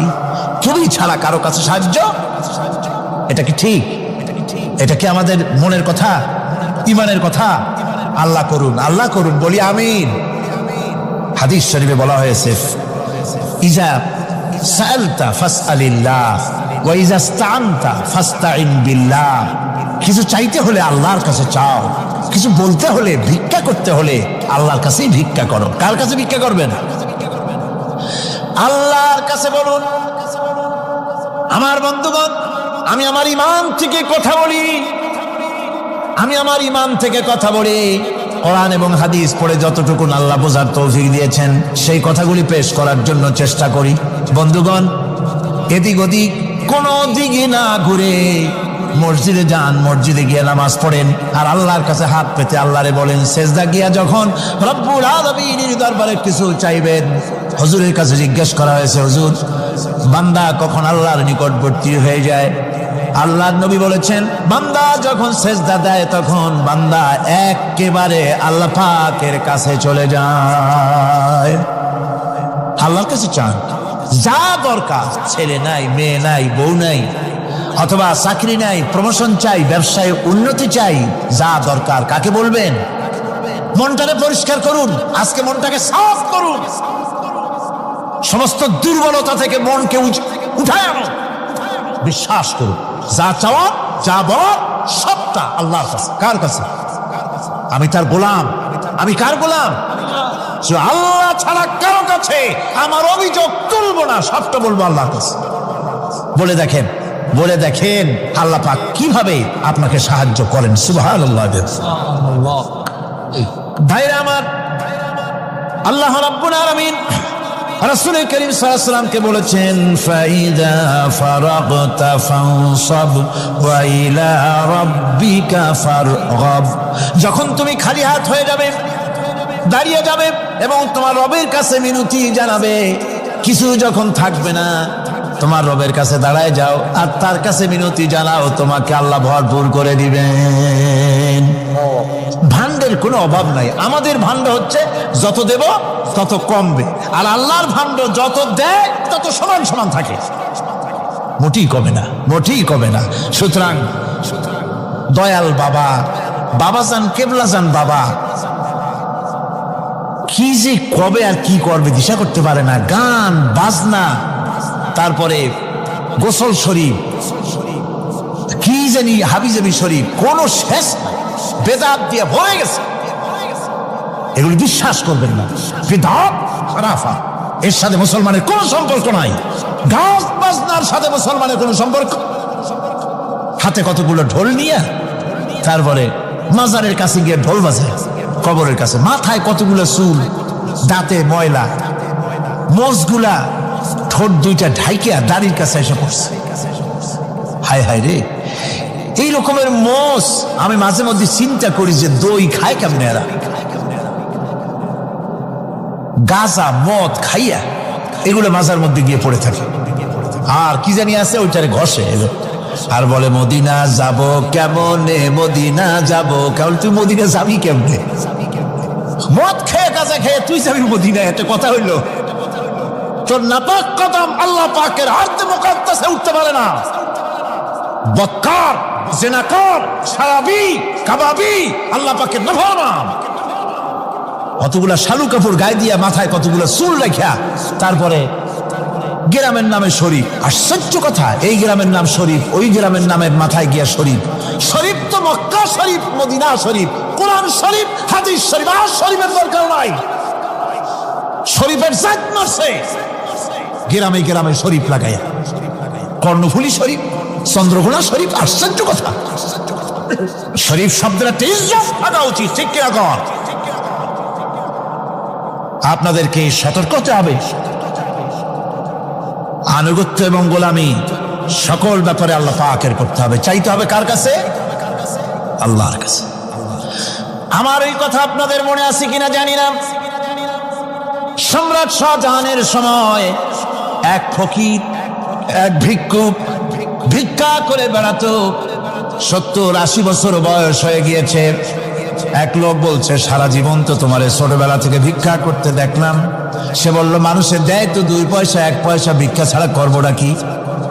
লোকটি বলল, তোমার একটা পরামর্শ দেই, একদিন সম্রাটের কাছে গিয়ে যেয়ে দেখো, একবারে যা দেবে খাইয়া কুড়াইতে পারবে না। সম্রাট শাহজাহান কোথায় আছে এখন? দেখো গিয়া মসজিদে আছে। লোকটি মসজিদের বাইরে গিয়ে দেখে সম্রাট একা হাত তুলে বসে আছে, চোখ থেকে পানি পড়তেছে দর দর করে, দাড়ি ভিজে জামায় পড়তেছে। বহুক্ষণ দাঁড়িয়ে আছে। এরপরে সম্রাট তার মুনাজাত শেষ করে বেরিয়ে আসছেন। ফকিরের সঙ্গে দেখা। ফকির বলল, আসসালামু আলাইকুম। তিনি বললেন, ওয়ালাইকুম আসসালাম ওয়া রাহমাতুল্লাহ। ফকির রওনা করেছে। বাদশা বলছে, তুমি তো একজন ভিক্ষুক মানুষ বলি মনে হয়, আমার কাছে তো কেউ কিছু না চাইয়া যায় না, তুমি যে কিছু না চেয়েই চলে যাচ্ছ। ভিক্ষুক বলছে, জাহাপানা, সত্যি কিছু চাইতে এসেছিলাম আপনার কাছে, কিন্তু আপনার অবস্থা দেখে আমার জ্ঞানের চোখ খুলে গেছে। আমি দেখতে পেলাম আমি যে সম্রাটের কাছে ভিক্ষা চাইতে আসলাম, আমি তো শুধু তাকায় আছি, আমি তো কান্দি না, বরং আমি যার কাছে চাইতে এসেছি তিনি আমার চাইতে আরো নগণ্য ভিক্ষুকের মতো হয়ে কার কাছে যেন হাত পেতে চোখের পানি ফেলে কান্দে। মনে মনে ভাবলাম, সম্রাট কান্দে যে সম্রাটের কাছে, ওই আল্লাহ সারা জীবনে কারো কাছে কিছু চাইব না। আল্লাহর কাছে চাওয়ার অভ্যাস করুন, তিনি দিতে পারেন, সবকিছু তার আছে। এই বিশ্বাস মনের ভিতরে জমাতে হবে, তাহলেই সত্যিকারের মুসলমান আমরা হব। আল্লাহ পাক সত্যিকারের গোলাম আমাদেরকে বানাবেন, আমরা বলি আমিন। মুনাফিকদের আরেকটা চরিত্র হলো, তারা যদি আজান শুনতে পায় না, আজান এবং নামাজ সম্পর্কে তারা কটূক্তি করে, আজান এবং নামাজ সম্পর্কে তারা কটূক্তি করতে থাকে। এটা হলো মুনাফিকদের আরেকটা চরিত্র। আল্লাহ রাব্বুল আলামিন বলেন, ওয়াইদা নাদাইতুম ইলাস সালাতি ইত্তাখাযুহা হুজওয়ান ওয়া লাইবান। যখন আজান তারা শোনে, যখন নামাজের দিকে তখন তাদেরকে ডাকা হয়, তখন তারা ঠাট্টা করে, বিদ্রুপ। আরেকটি চরিত্র হলো, সমাজের ভিতরে অশ্লীলতা বাড়াবার জন্য তারা প্রচেষ্টা চালায়। ইন্নাল্লাযীনা ইউহিব্বুনা আন তাশিআল ফাহিশাতু ফিল্লাযীনা আমানু লাহুম আযাবুন আলীম। ইমানদার লোকদের মধ্যে অশ্লীলতা এরা বেশি করে ছড়াবার জন্য চেষ্টা করে, মানুষকে দুশ্চরিত্র বানাবার জন্য তারা চেষ্টা করে। এইভাবে করে রেডিওর মাঝে, সিনেমার ভিতরে, গানের মাধ্যমে, যাত্রার মাধ্যমে, পত্রপত্রিকার মাধ্যমে নানানভাবে চেষ্টা চালায় যাতে করে মুসলমানদের মধ্যে চরিত্রহীনতা বাড়তে থাকে, শয়তানি বদমাশি বাড়ে, মানুষ চরিত্রবান হতে পারে এমন কিছু প্রদর্শিত হবে না, বরং প্রদর্শিত হবে মুনাফিকরা চেষ্টাই চালাবে যাতে করে মানুষের দ্বীন ও ঈমান নষ্ট হতে পারে, সেগুলি তারা করতে থাকবে। এগুলি হলো মুনাফিকের চরিত্র। এগুলি কি চরিত্র? পাপের কাজ যদি দেখে তড়িৎ গতিতে ওরা ঝাঁপিয়ে পড়ে। কোরআনে কারিমে রব্বুল আলামিন বলেন, ওয়া তারা কাসীরাম মিনহুম ইউসারিউনা ফিল ইসমি ওয়াল উদওয়ান। মুনাফিকদের চরিত্র এটা যে তারা যখনই সুযোগ পায় তখনই খারাপ কাজের দিকে, মন্দ কাজের দিকে ঝাঁপায় পড়ে এবং মানুষদেরকে মন্দের দিকে, গুনাহের দিকে, জুলুমের দিকে, অত্যাচারের দিকে তড়িৎ গতিতে তারা ঝাঁপায় পড়ে। এটা হলো তাদের কাজ। মুনাফিকদের আরেকটা চরিত্র হচ্ছে, তারা যদি নামাজ পড়তে দাঁড়ায়, নামাজ তারা পড়ে মানুষকে দেখাবার জন্য, আল্লাহকে খুশি করার জন্য মুনাফিকরা নামাজ পড়ে না। কোরআনে কারিমে বলা হচ্ছে, ওয়াইদা কামু ইলাস সালাতি কামু কুসালা ইউরাউনান নাস। মুনাফিকদের চরিত্র হচ্ছে তারা নামাজে যায় না, যদি যায় তাহলে নামাজের মধ্যে দাঁড়ায় কাহিনী এবং চুস্তি অবস্থায়, নামাজের মধ্যে দাঁড়ায় ইদিক ইদিক তাকায়, টুপিটা ঠিক করে, জামাটায় টান দেয়, বগলে চুলকায়, তারপরে নামাজের মধ্যে ইমামকে সতর্ক করে। ইমাম যদি তাশাহুদ পড়তে দেরি করে, ওর নিজের পড়া আগে হয়ে গেছে, ইমাম একটু দেরি করতেছে, তো পিছন থেকে সিগন্যাল মারে।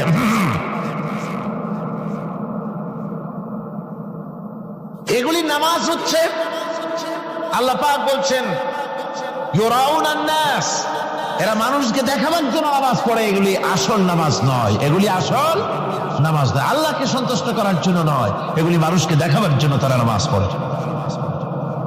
আমার ভাইরা, ইসলামের চরিত্রগুলি, কাজগুলি তারা করতে চায় না। সব সময়ের জন্য ইসলামের সঙ্গে বিরোধিতা করা এবং ইসলামের অপব্যাখ্যা করা, এগুলি হচ্ছে এই মুনাফিকদের চরিত্র, মুনাফিকদের কাজ। মুনাফিকরা চিরটা কাল এভাবে মুসলমানদের সঙ্গে খারাপ ব্যবহার করে এসছে এবং নিজেরা জাহান্নামের পথকে এভাবে তারা করে নিয়েছে। মুনাফিকদের আরেকটি চরিত্র হচ্ছে জিহাদের নাম শুনলে তাদের কলিজা কেঁপে ওঠে। বুঝলেন? কই যে আপনারা জিহাদ জিহাদ করেন কেন? এমনি সহজ পথে কলেমা পড়িয়া অল্পের মধ্যে বেহেশতে যাওয়া যায়, এরকম একটু দোয়া টোয়া শিখান মুসলমানদেরকে। আমাদের কাছে মাঝে মধ্যে আসে, কয় যে মুনাফিক তো সহজে চেনা যায় না। কয় যে হুজুর, এই যে বারবার জিহাদ, এই মারামারি, এই ঠ্যাঙ্গা ঠ্যাঙ্গি, এগুলি আছে নাকি ইসলামের মধ্যে? কোথায় আছে যে মারামারি করা লাগবে, তারপরে মিছিল করা লাগবে, ধর্মঘট করা লাগবে, এ ধরনের জিহাদে অংশ নিতে হবে? এগুলি কি? এগুলি বাদ দিয়া সহজভাবে শান্তভাবে যাতে করা যায়, অল্প অল্প ছোট ছোট দোয়া শিক্ষা দেন যাতে করে সহজে বেহেশতে চলে যাওয়া যায়। আমি বলছি ভাই, রাসূলুল্লাহ এরকম আমাদের শিখান নাই যে এরকমের সূরাগুলি বেহেশতে যাওয়ার জন্য আবিষ্কার করে দেব। ছোট্ট একটা দোয়া পড়বেন, আরবে বেহেশত আপনার মা উমরির বারান্দা যাই কলা খাওয়া শুরু করলেন। এত সহজে বিষয়টা আসবে না, বিষয়টা খুবই কঠিন।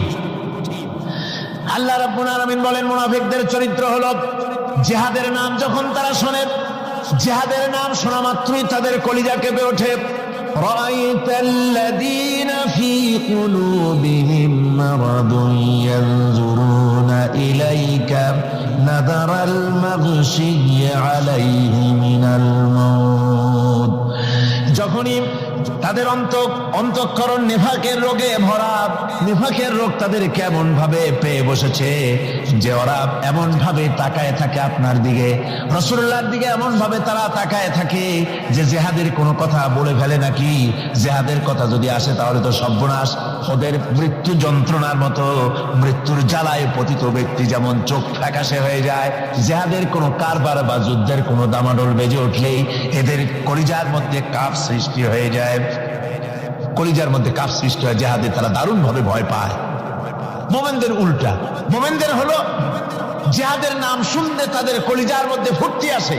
তার কারণ হচ্ছে জিহাদের ময়দান হচ্ছে এমন এক ময়দান, আল জান্নাতু তাহতা দিলালিস সায়ুফ, বেহেশত হচ্ছে তরবারির ছায়াতলে। এই রাস্তায় যদি মরতে পারি, জীবনে তো বহুত গুনাহ করছি, বেহেশতে যেতে পারবো কিনা আল্লাহই জানে, কিন্তু এই একটা পথ, এইখানে যদি জানটা দিতে পারি বিনা হিসাবে আল্লাহর জান্নাতে চলে যেতে পারবো। আর শাহাদাতের মত হচ্ছে পিঁপড়ায় কাটার যন্ত্রণার চাইতে বেশি কিছু না। মুমিনদের দিলের জন্য খুশি হয়, আর ওদের দিল দারুণ কষ্ট তারা পেতে থাকে। এদের অবস্থা হচ্ছে যেখানে দ্বীনের কথা হয় সেখানে তারা চুপ করে বসে কথা শোনে, আর যখন দ্বীন ইসলামী আন্দোলনের কথা আসে, জিহাদের কথা আসে, তখন তারা খুব ভয় পায়া এদিক ওদিক তাকায়। কোরআনে কারিমে ওদের এই চরিত্র সম্পর্কে বলা হয়েছে, ওয়াইযা মা উনজিলাত সূরাতুন নাযারা বা'দাহুম ইলা বা'দিন হাল ইয়ারাকুম মিন আহাদিন সুম্মা ইনসারাফু। এরা কোরআনের আয়াত যখন নাজিল হয় তখন একজন আরেকজনের দিকে তাকাতাকি করে, কি জানি আমাদের ব্যাপারে কোনো আয়াত নাজিল হয়ে পড়ে নাকি, অথবা জিহাদের ব্যাপারে কোনো আয়াত নাজিল হয়ে পড়ে নাকি। কেউ দেখে নাকি এই সব এদিক ওদিক তাকাই আসতে এই জায়গা থেকে কেটে পড়ে, যে আমাদের চরিত্রই তো বর্ণনা করা হচ্ছে, কাজী এখন আর বসা ঠিক না, আস্তে করে কেটে পড়ার জন্য চেষ্টা করে। এটা হলো মুনাফিকদের আর একটা চরিত্র। এরা এইভাবে করে নিজেদের চরিত্রকে প্রকাশ করে ধরা পড়ে, এবং ইসলামের সবচাইতে মারাত্মক ক্ষতি এই মুনাফিকরা চিরকাল করেছে। আল্লাহ রাব্বুল আলামিন বলেন, মুনাফিকদের ব্যাপারে মুসলমানদের বিপদ হলে তারা দারুণ ভাবে খুশি হয়, আর মুনাফিকদের চরিত্র হলো মুসলমানদের উপকার হলে, ভালো হলে তারা দারুণ ভাবে অসন্তুষ্ট হয়ে যায়। যখন আর আল্লাহ মুমিনদেরকে সান্ত্বনা দেন, মুমিনদেরকে আল্লাহ পাক সান্ত্বনা দিচ্ছেন মুনাফিকদের ব্যাপারে, কুল লা ইউসিবানা ইল্লা মা কাতাবাল্লাহু লানা ওয়া মাওলানা ওয়া আলাল্লাহি ফালিয়াতাওয়াক্কালিল মুমিনুন। মুনাফিকদের শোনায় দাও। মুমিনদেরকে বলা হচ্ছে তোমরা মুনাফিকদের শোনাও যে তোমরা যে আমাদের ব্যাপারে খুশি হচ্ছ, যে আমাদের বিপদ দেখা, আমাদের চতুর্দিক থেকে বিপদ, মুসলমানদের আর চতুর্দিক থেকে কি বিপদ, এই বিপদ দেখে তোমরা দারুণ খুশি যে মুসলমানেরা এইবার মার খাচ্ছে, ইসলামী আন্দোলন আর কোমর সোজা করে দাঁড়াতে পারবে না, এইবার শেষ, বুদ্ধি করিয়া যে ষড়যন্ত্রের জালে আটকায় দিছি আর মুক্তি হবে না। এই যে তারা খুশি।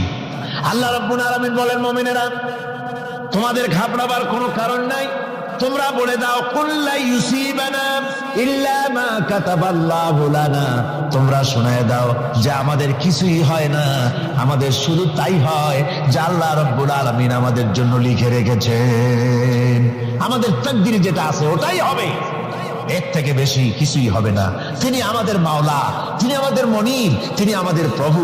আর সমস্ত মুমিনদের উচিত সে আল্লাহর উপরই নির্ভর করা। তবে তোমরা জেনে রাখো, তোমরা আমাদের জন্য যে জিনিসের অপেক্ষা করছো, কুল হাল তারাব্বাসুনা বিনা ইল্লা ইহদাইল হুসনাইন, তোমরা আমাদের জন্য যে জিনিসের অপেক্ষা করতেছো, আল্লাহ বলছেন মুমিনেরা তোমরা বলো, তোমরা মুনাফিকদের বলো যে আমাদের ব্যাপারে তোমরা যে জিনিসের অপেক্ষা করছো তার দুটি ভালোর একটি ছাড়া কি। অর্থাৎ তোমরা আমাদের জন্য অপেক্ষা করতেছো আমরা যেন মরে যাই, আমরা যেন শেকস খাই। তো আমরা যদি পৃথিবীতে মরে যাই তাহলে তো আমরা শহীদ হয়ে গেলাম, আর আমরা যদি বেঁচে থাকলাম তো আমরা তো গাজী হয়ে গেলাম। আমাদের ওই যে হাতি মরার মতো আর বাঁচার মতো, হাতি মরলেও লাখ টাকা, বাঁচলেও লাখ টাকা। আমরা মরলে গাজী, বাঁচলে কি শহীদ, কোন দিক দিয়ে আমাদের ঠক নাই। সুতরাং তোমরা আমাদের জন্য যে জিনিস অপেক্ষা করো তার দুটো ভালোর একটি ছাড়া কি। আর আমরা তোমাদের ব্যাপারে, তোমরা যেমন আমাদের ব্যাপারে অপেক্ষা করতেছো, আমরাও তোমাদের ব্যাপারে আর একটা জিনিসের অপেক্ষা করছি। ওয়া নাহনু নাতারাব্বাসু বিকুম আইয়ুসিবাকুমুল্লাহু বিআযাবিন মিন ইনদিহি আও বিআইদিনা, আমরাও তোমাদের জন্য অপেক্ষা করতেছি একটা জিনিসের। তোমরা আমাদের জন্য দুটি জিনিস অপেক্ষা করো, আমরাও তোমাদের জন্য দুটি জিনিস অপেক্ষা করছি। তা হচ্ছে তোমাদের শাস্তিটা আল্লাহ নিজে দিবেন না আমাদের হাত দিয়ে দেওয়াবেন, আমরা সেইটার অপেক্ষা করতেছি। ফাতারাব্বাসু ইন্না মাআকুম মুতারাব্বিসুন, সুতরাং তোমরা অপেক্ষা করতে থাকো, আমরা অপেক্ষা করতে থাকি। ব্যাপারটা কোথায় গিয়ে দাঁড়ায় আসো আমরা সকলে তা লক্ষ্য করি। সুতরাং এই মুনাফিকদের এই হচ্ছে চরিত্র, চিরকাল ইসলামের সঙ্গে বিরোধিতা করা, মুসলমানদের সাথে ঠাট্টা বিদ্রুপ করা, এটাই হচ্ছে তাদের চরিত্র। এই চরিত্র দিয়েই তারা ইসলামকে চিরকাল ক্ষতিগ্রস্ত করে এসেছে। রাসূল পাক সাল্লাল্লাহু আলাইহি ওয়াসাল্লাম এই মুনাফিকদের সম্পর্কে বলেছেন যে মুনাফিকরা হচ্ছে ইদা আহাদা গাদারা, যখন তারা ওয়াদা করে সে ওয়াদাকে তারা খেলাফ করে, এটা হচ্ছে মুনাফিকদের একটা চরিত্র। তারপরে তাদের কাছে কোনো জিনিস আমানত রাখলে ইদা উত্তুমিনা খানা, যখন আমানত রাখা হয় সে আমানতের তারা খিয়ানত করে। তারপরে যখন তারা ঝগড়ায় লিপ্ত হয় তখন তারা পরস্পরকে গালাগালি করে। আর যদি তারা কথা বলে কথার মধ্যে কথায় কথায় তারা মিথ্যে কথা বলে। এই হচ্ছে মুনাফিকদের চরিত্র। এরপরে মুনাফিকরা শুধু রুজি রুটি আর পেট নিয়েই তারা ব্যস্ত থাকে। মুনাফিকদের এই চরিত্র কোরআন এবং হাদিসে আল্লাহ রাব্বুল আলামিন স্পষ্ট করে মানুষের সামনে তুলে ধরেছেন, যাতে করে আমরা মুনাফিকি চরিত্র থেকে রক্ষা পেতে পারি। এই মুনাফিকদের সম্পর্কে সর্বশেষ কথা, আল্লাহ রাব্বুল আলামিন যেহেতু মুনাফিকরা ইসলামের সবচাইতে বেশি ক্ষতি করেছে, সেই জন্য আল্লাহ রাব্বুল আলামিন নবীকে বলেছেন যে আপনি যদি এদের ব্যাপারে ইস্তাগফির লাহুম আও লা তাস্তাগফির লাহুম ইন তাস্তাগফির লাহুম ৭০ মাররাতান ফালাই ইয়াগফিরাল্লাহু লাহুম, আপনি যদি এদের জন্য ক্ষমা চান আর ক্ষমা আপনি নাই চান, এমনকি ৭০ বারও যদি আপনি মুনাফিকদের জন্য আমি আল্লাহর কাছে ক্ষমা প্রার্থনা করেন, আমি আল্লাহ রাব্বুল আলামিন মুনাফিকদেরকে ক্ষমা করে দেব না। মুনাফিক হচ্ছে চরমভাবে ক্ষতিগ্রস্ত, দুনিয়াও ক্ষতিগ্রস্ত হবে, আখিরাতেও তারা ক্ষতিগ্রস্ত হবে। আল্লাহ পাকের কত বড় কথা যে কিয়ামত পর্যন্ত মুনাফিকদের জন্য হুজুর সাল্লাল্লাহু আলাইহি ওয়াসাল্লামকে বলা হচ্ছে যে ৭০ বারও যদি তাদের জন্য আপনি আমার কাছে ক্ষমা চান, আমি মুনাফিকদেরকে কখনো ক্ষমা করব না। সুতরাং আমাদেরকে বুঝতে হবে মুনাফিকি চরিত্র সবচাইতে নিকৃষ্ট চরিত্র, আর এই চরিত্রে আল্লাহ পাক সবচাইতে বেশি অসন্তুষ্ট হন। আল্লাহ পাক তাই বলছেন, কাবুরা মাকতান ইনদাল্লাহি আন তাকুলু মা লা তাফআলুন, আল্লাহর কাছে সবচাইতে বেশি ক্রোধ উদ্রেককারী এই ব্যাপারটাই যে তোমরা যা বলো তা তোমরা করো না, এটা বড় মারাত্মক ব্যাপার, আল্লাহ এটাকে সহ্য করেন না। সুতরাং মুমিনদেরকে আয়াত থেকে শিক্ষা গ্রহণ করতে হবে, মুনাফিকি ছাড়তে হবে, আনুগত্য করতে হবে, সবটাই আল্লাহর। কার আনুগত্য হবে? আল্লাহ এবং রাসূলের আনুগত্য জীবনের সকল ক্ষেত্রেই করতে হবে। এটাই মুসলমানদের জন্য ঈমানের সবচেয়ে বড় দাবি। তারপরে রব্বুল আলামিন বলেন, ইন্নাল্লাহা ইউহিব্বুল্লাযীনা ইউকাতিলুনা ফি সাবিলিহি সাফফান কাআন্নাহুম বুনিয়ানুম মারসুস। আল্লাহ পাক বলছেন, আল্লাহ নিশ্চয়ই ভালোবাসেন সেই সব লোকদেরকে যারা কাতারবন্দী হয়ে আল্লাহর রাস্তায় লড়াই করে, সীসা ডালা প্রাচীরের মতো ইস্পাত কঠিন দৃঢ় হয়ে যারা কাতারবন্দী হয়ে সুসংবদ্ধ হয়ে আল্লাহর জন্য যারা লড়াই করে। এখানে বলা হচ্ছে যে লড়াইটা হবে আল্লাহর জন্য, সংগ্রাম হবে কার জন্য? ইউকাতিলুনা ফি সাবিলিহি। লড়াই কিন্তু কখনোই, লড়াইটা কখনই দেশ দখল করা, দেশ দখল করা তা আবার মানুষের তৈরি করা আইন কানুন প্রতিষ্ঠার জন্য দেশ দখল করার সংগ্রাম, মানুষের তৈরি করা মতবাদকে প্রতিষ্ঠা করার সংগ্রাম, এই জাতীয় যত রকমের সংগ্রাম আছে, যত রকমের জিহাদ আছে, এই সমস্ত সংগ্রামকে, লড়াইকে ইসলাম জায়েজ করে না। এগুলি মুসলমানদের জন্য একদম নিষিদ্ধ। মুসলমানরা লড়াই করবে কেবলমাত্র আল্লাহর রাস্তায়, ফি সাবিলিহি, জিহাদ ফি সাবিলিল্লাহ, ওয়া তুজাহিদুনা ফি সাবিলিল্লাহ। লড়াই হবে কার পথে? সবে চিল্লায় বলেন, লড়াই কার পথে? লড়াই কি? জিহাদ কি? জিহাদ এই নয় যে আপনি লাঠি ঠেঙ্গা নিয়ে তারপরে বাইর হবেন আর হিন্দু খ্রিস্টান যেখানে পাবেন সমানে মারিয়া শেষ করে ফেলাবেন, এর নাম জিহাদ নয়। জিহাদ হচ্ছে আল্লাহর রাস্তায় সংগ্রাম করা, লড়াই করা। সেই লড়াইটা কি? যে কোনো উদ্দেশ্যকে সফল করার জন্য প্রচেষ্টা চালানো, প্রাণান্তকর প্রচেষ্টা চালানো, ওই প্রচেষ্টার নামই হচ্ছে কি? জিহাদ।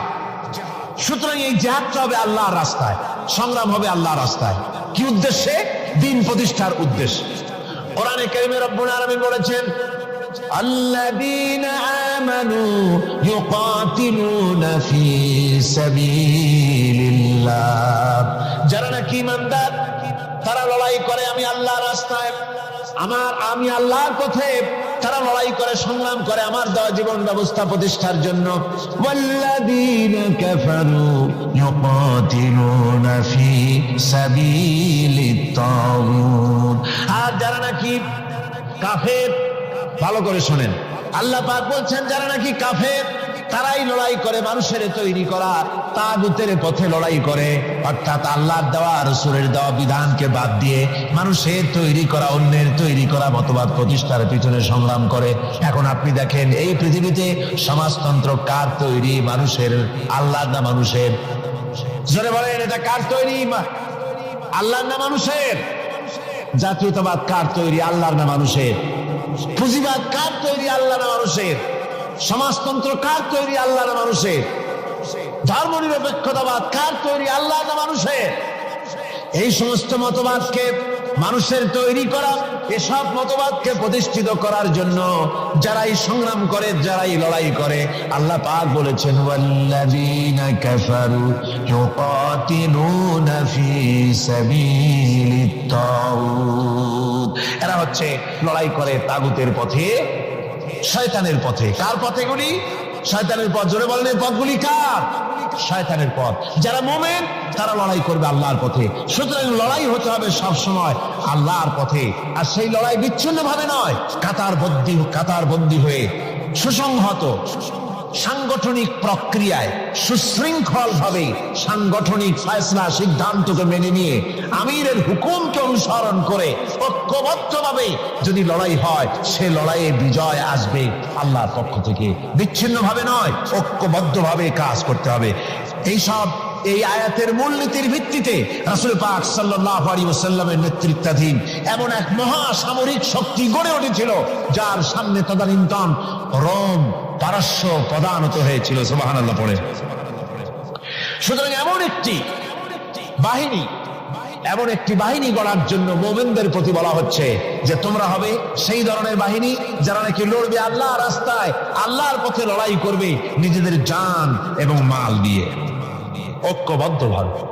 তারপরে আল্লাহ রাব্বুল আলামিন বলছেন وَإِذْ قَالَ مُوسَى لِقَوْمِهِ يَا قَوْمِ لِمَ تُؤْذُونَنِي وَقَدْ تَعْلَمُونَ أَنِّي رَسُولُ اللَّهِ إِلَيْكُمْ فَلَمَّا زَاغُوا أَزَاغَ اللَّهُ قُلُوبَهُمْ وَاللَّهُ لَا يَهْدِي الْقَوْمَ الْفَاسِقِينَ।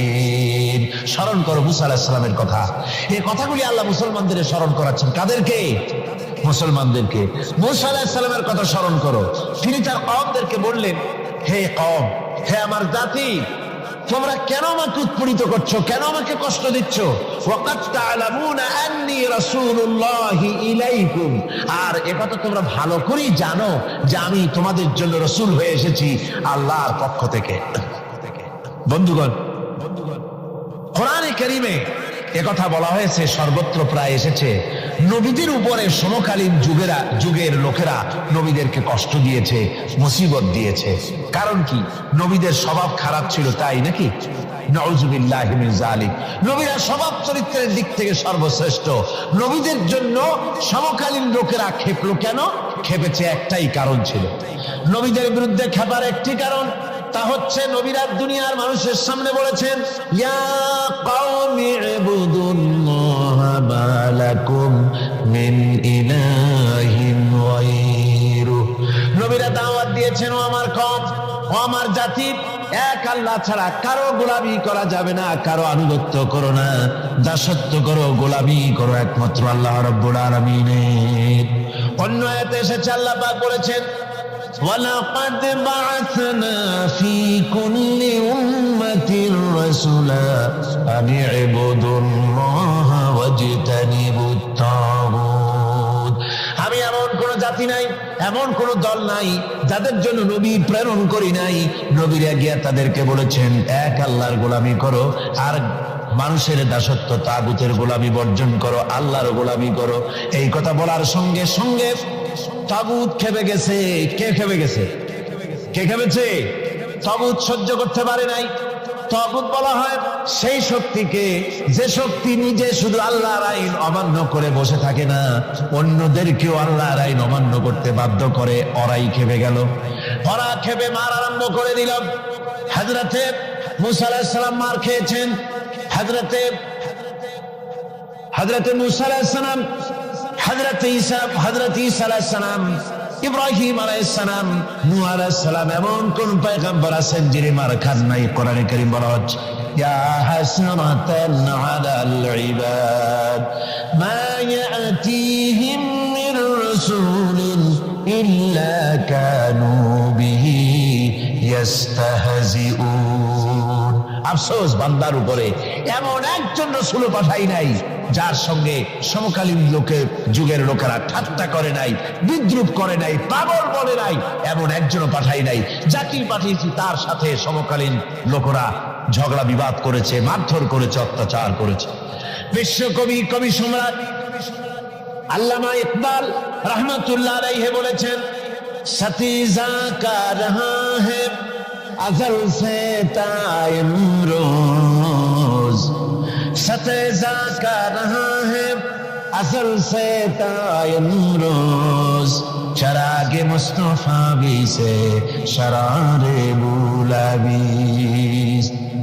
मुस्तफार दीप शिखार शाखे, মুস্তাফার দীপ শিখার সাথে আবু লাহাবের অগ্নিস্ফুলিঙ্গের সংঘর্ষ চলে এসেছে। আবহমান কাল থেকে শুরু হয়েছে, আজও চলছে, কিয়ামত পর্যন্ত চলতে থাকবে। তবে কিনা আবু জাহেলের, আবু লাহাবের অগ্নিস্ফুলিঙ্গ নির্বাপিত হয়ে যাবে, আর মুস্তাফা সাল্লাল্লাহু আলাইহি ওয়াসাল্লামের দীপ শিখা জ্বলতেই থাকবে, নিভে যাবে না। সুবহানাল্লাহ পড়ে, নিভে যাবে না। কারণ হচ্ছে আল্লাহ পাক বলেছেন, ইউরিদুনা লিইউতফিউ নূরাল্লাহি বিআফওয়াহিহিম ওয়াল্লাহু মুতিম্মু নূরিহি ওয়ালাউ কারিহাল কাফিরুন। কাফের বেঈমানের চায় মুখের ফু দিয়ে আমার আলোকে নির্বাপিত করে দেবে, আমার দ্বীনকে দুনিয়া থেকে মিটিয়ে দেবে।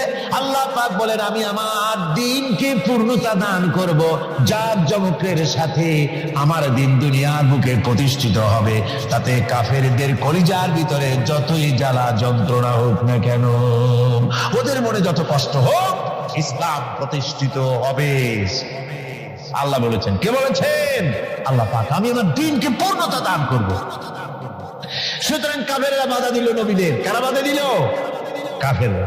যারা বাধা দিল তারা সংখ্যায় 3 শ্রেণী। কয় শ্রেণী? ভালো করে মনে রাখেন, 3 শ্রেণীর লোকেরা নবীদেরকে বাধা দিয়েছে। মুসা আলাইহিস সালাম বলছেন, কেন আমাকে কষ্ট দিচ্ছ, অথচ তোমরা জানো যে আমি আল্লাহর রাসূল। এই যে পয়গম্বরদেরকে বাধা দিল 3 শ্রেণীর লোকেরা। কারা দিল? 3 শ্রেণীর লোকেরা দিল। প্রথম শ্রেণী হচ্ছে রাষ্ট্র শক্তি। প্রথম কারা? 2 নম্বরে বাধা দিল বিত্তশালী, যাদের টাকা আছে, পয়সা আছে, বড় লোক। এই বিত্তশালী ধনাঢ্য ব্যক্তি হলো 2 নম্বর। আর 3 নম্বরে বাধা দিল ধর্মের নামের 1 শ্রেণীর ব্যবসায়ীর দল। তাহলে কয়টা হলো? 3টা। 3 শ্রেণীর লোকেরা বাধা দিয়েছে নবীদেরকে। বর্তমানে তারা আর নাই। জি, বর্তমানেও আছে, ভবিষ্যতেও থাকবে। 3 শ্রেণীর লোকেরাই বাধা দিয়েছে, বর্তমানেও দিচ্ছে, ভবিষ্যতেও। এই 3 শ্রেণীর প্রথম শ্রেণী হলো রাষ্ট্রশক্তি। রাষ্ট্রশক্তি বাধা দিল কেন? কেন বাধা দিল? রাষ্ট্রশক্তি যেমন ফেরাউন, রাষ্ট্রশক্তি নমরুদ, রাষ্ট্রশক্তি হচ্ছে আবু জেহেল, আবু লাহাব, আবু সুফিয়ান, উতবা, সাইবা, মুগীরা, এরা বাধা দিল। রাষ্ট্রশক্তি বাধা দিল। বাধা দেওয়ার কারণ হলো রাসূলুল্লাহ বলেছেন, নবীরা বলেছেন, তারা বলেছেন সবাই, ইয়া কওমি ইবুদুল্লাহ মা লাকুম মিন ইলাহিন গায়রু। নবীজি বলেছেন, ইয়া আইয়ুহান নাস কুলু লা ইলাহা ইল্লাল্লাহ তুফলিহুন। ও মানব সকল, ঘোষণা করে দাও কোনো ইলাহ নাই, কোনো আইনদাতা নাই, কোনো বিধানদাতা নাই, আল্লাহ ছাড়া কোনো উপাস্য নাই, মাবুদ নাই। এই কথাগুলি যখন নবীরা বলেছেন, তখন সমকালীন রাষ্ট্রশক্তি বুঝতে পেরেছে আমাদের মাতবাড়ি তো আর চলবে না, মাতবাড়ি শেষ। যদি লা ইলাহা ইল্লাল্লাহ হয় তাহলে তো আমরা থাকি না। কারা থাকে না? রাষ্ট্রশক্তি। কারা থাকে না? কর। আমি আপনাদের কাছে যে মাঝে মধ্যে কথা জিজ্ঞেস করি, আপনারা কি তাতে বেজার হন নাকি? জিজ্ঞেস করি এই জন্যে যাতে আপনাদের কথাগুলি মনে থাকে। রাষ্ট্রশক্তি বাধা দিল এই কারণেই যে আমরা তো তাহলে আর থাকি না। লা ইলাহা, কোনো ইলাহ নাই, কোনো আইনদাতা নাই, কোনো বিধানদাতা নাই, কোনো শাসনকর্তা নাই, কেউ নাই আল্লাহ ছাড়া। একমাত্র আইন চলবে আল্লাহ। তাহলে আমরা লাগি কোন কাজে? আমাদের তো নেতৃত্ব থাকবে না, আমাদের মাতবাড়ি থাকবে না, আমাদের আইন চলবে না, আমরা তো বেকার হয়ে যাব। সুতরাং এইটাকে বন্ধ করতে হবে, এটাকে বন্ধ করতে হবে, এটা বন্ধ করতে হবে। এই আইন যদি চালু হয় তাহলে তো মৌজ করা যাবে না, ফুর্তি করা যাবে না, এই ড্রিঙ্ক এন্ড বিমেরি এগুলি তো আর চলবে না। ডু ফুর্তি নো চিন্তা, এসব তো আর চলবে না। মদ খাওয়া, জুয়া খেলা, শয়তানি করা, বদমাশি করা, জনগণের টাকা নিয়ে নিজের বাপের সম্পত্তি মনে করে তা গ্রহণ করা, এভাবে করে সর্বনাশ করা তো আর চলবে না, মাতবাড়িতে চলবে না। সুদ যদি কোন দেশ আল্লাহর কোরআন অনুযায়ী হারাম ঘোষিত হয়, আল্লাহ তো হারাম করে দিয়েছে, দেশে যদি সুদ মুক্ত ব্যাংকিং চালু হয় তাহলে উপকৃত হবে শুধু মুসলমান না সব জাতের মানুষ? সব জাতের মানুষ। সুদ দিয়ে মানুষ শোষিত হয়। মদ যদি বন্ধ হয়ে যায়, রাষ্ট্রশক্তি যদি কোরআনের আইন অনুযায়ী, আল্লাহ বলেছেন মদ হারাম, মদ যদি নিষিদ্ধ ঘোষিত হয়, উপকার পাবে না সবাই উপকার পাবে? জেনা যদি বন্ধ হয়ে যায়, সরকার কর্তৃক জেনা যদি বন্ধ করে দেওয়া হয়, তাহলে উপকার কি মুসলমানদের না সারা পৃথিবীর সমস্ত মানুষের? পর্দা করা ফরজ, এই পর্দা প্রথা যদি চালু হয় তাহলে নারীর ইজ্জত রক্ষা হবে শুধু মুসলমানদের না সারা পৃথিবীর সমস্ত নারী? তো দেখুন, ইসলামের মদ বলেন, সুদ বলেন, ঘুষ বলেন, জেনা বলেন, জুয়া বলেন, যত রকমের আইন ইসলাম করেছে, চোরের হাত কাটা আইন হোক, আর আপনার হত্যাকারীকে কতল করাই হোক, কিসাস হোক, যত রকমের আইন করেছে, সমস্ত আইন দ্বারা উপকৃত হবে সারা পৃথিবীর সমস্ত মানুষ। এই জন্য ইসলাম সাম্প্রদায়িক নয়, মুসলমানেরও সাম্প্রদায়িক নয়, ইসলাম হচ্ছে সার্বজনীন, ইসলাম হচ্ছে বিশ্বজনীন। আজকে রাষ্ট্রশক্তি পয়লা নম্বরেই বাধা দেয় তাদের ক্ষমতাকে টিকিয়ে রাখার জন্য, ক্ষমতাকে কুক্ষিগত করার জন্য হারাম ভাবে, অবৈধভাবে সরকারের জনগণের মালকে, সম্পদকে ভক্ষণ করার জন্য নিজেদের ফুর্তি, নিজেদের মনের চাহিদা, নিজেদের নফস এবং প্রবৃত্তি অনুযায়ী চলার জন্য তারা এই নিজেদের ক্ষমতাকে টিকিয়ে রাখার জন্য ইসলামকে চিরকাল তারা বাধা দিয়ে এসছে। 2 নম্বরে বাধা দিয়েছে যারা, সেটা হচ্ছে কি? বিত্তশালী ধনী ব্যক্তিরা, বিত্তশালী ধনাঢ্য ব্যক্তিরা, ওরাই ইসলামের চিরকাল ইসলামের বাধা দিয়ে আসছে, এখনো দিচ্ছে, ভবিষ্যতে দেবে, তবে সব না। ধনী হযরত ওসমান রাদিয়াল্লাহু তাআলা আনহু ধনী ছিলেন, ওই রকম ধনী ব্যক্তি এখন আলহামদুলিল্লাহ কিছু কিছু আছে যারা হযরত ওসমান রাদিয়াল্লাহু তাআলা আনহুর মতো দুহাতে সম্পদ বিলায় দেয়, নাম কামাবার জন্য না, আল্লাহর রাস্তে দিয়ে দেয়। আছে না 2-1 জন? আছে, সমাজে আছে। কিন্তু অধিকাংশ বিত্তশালী ব্যক্তিবর্গ তারা বাধা দেয় ইসলামকে। বাধা দেয় কেন? বাধা দিয়েছিল মুসা আলাইহিস সালামের জামানায়, হুজুরের জামানায় উমাইয়া বাধা দিয়েছিল। এভাবে করে প্রত্যেক যুগে বড় বড় ধনীরা তারা ইসলামকে বাধা দেয়। তাদের আল্লাহ তাদের টাকা দিয়েছে, পয়সা দিয়েছে, অবৈধভাবে তারা পয়সা নিজেরা উপার্জন করেছে। এই পয়সা দিয়ে তারা সাহায্য করে বাতিলকে, ইসলামকে সাহায্য করে না, ইসলামকে সাহায্য করে না। বাতিলকে অমুক দলের নেতা আসবে, অমুক দলের অমুক আসবে, 50,000 টাকা দিয়ে দেয়, 50,000 টাকা, 2 লাখ টাকা, 5 লাখ টাকা, অমুকের ইলেকশন তো দিয়ে গেল 5 লাখ, 10 লাখ, 20 লাখ, কোটি খানেক টাকা দিয়ে গেল, 2-3 কোটি দিয়ে দিল। কিন্তু ইসলামের কোরআনের মাহফিল হবে, তাফসীর হবে, 5টা টাকা বাইরেতে কলিজাটা ছটফট করতে থাকে এইসব লোকে, ঠিক কিনা কন? ইসলামের জন্য কাজ হবে, ইসলামের জন্য কোন প্রোগ্রাম হাতে নেওয়া হয়, অথবা ইসলামের জন্য নির্বাচন হচ্ছে, এই ধরনের যত রকমের প্রক্রিয়া আছে, এই প্রক্রিয়াগুলি করতে গেলে পরে তখন তাদের থেকে টাকা বের হতে চায় না, বাতিলকে সাহায্য করে চূড়ান্ত ভাবে, আর ইসলামকে দিতে চায় না। তার কারণ ইসলাম যদি ক্ষমতায় যায় তাহলে অবৈধ পন্থায় যেসব টাকা রোজগার করা হয়েছে এই পথগুলি বন্ধ হয়ে যাবে। তাই তাদের ভয় ইসলামের প্রতি, যেগুলি পথ যদি বন্ধ হয়ে যায় তাহলে তো আমাদের ফুর্তি আর চলবে না, মউত চলবে না, জেনাবে বিচার চলবে না, শয়তানি বদমাশি চলবে না। সেই জন্য তাদের টাকা দিয়ে তারা ইসলামকে দুহাতে ঠেকাবার জন্য তারা প্রচেষ্টা চালায়। কথা বুঝতে পেরেছেন? এরপরে 3 নম্বরে যারা বাধা দেয় তারা হলো ধর্মের নামের এক শ্রেণীর ব্যবসায়ী দল, ধর্মের নামের এক শ্রেণীর ব্যবসায়ী দল। এরা হচ্ছে আল্লাহ রাব্বুল আলামিন কোরআনে কারীমের মধ্যে বলেছেন, ইয়া আইয়ুহাল্লাযীনা আমানু ইন্না কাসীরাম মিনাল আহবারি ওয়ার রুহবানি লায়াকুলুনা আমওয়ালান নাসি বিল বাতিল ওয়া ইয়াসুদ্দুনা আন সাবিলিল্লাহ। আল্লাহ রাব্বুল আলামিন বলেন, বিশ্বাসীরা শোনো, আরেক দল লোক হচ্ছে যারা আহলে কিতাবের এক শ্রেণীর পীর দরবেশ আলেম জাতীয় এক শ্রেণী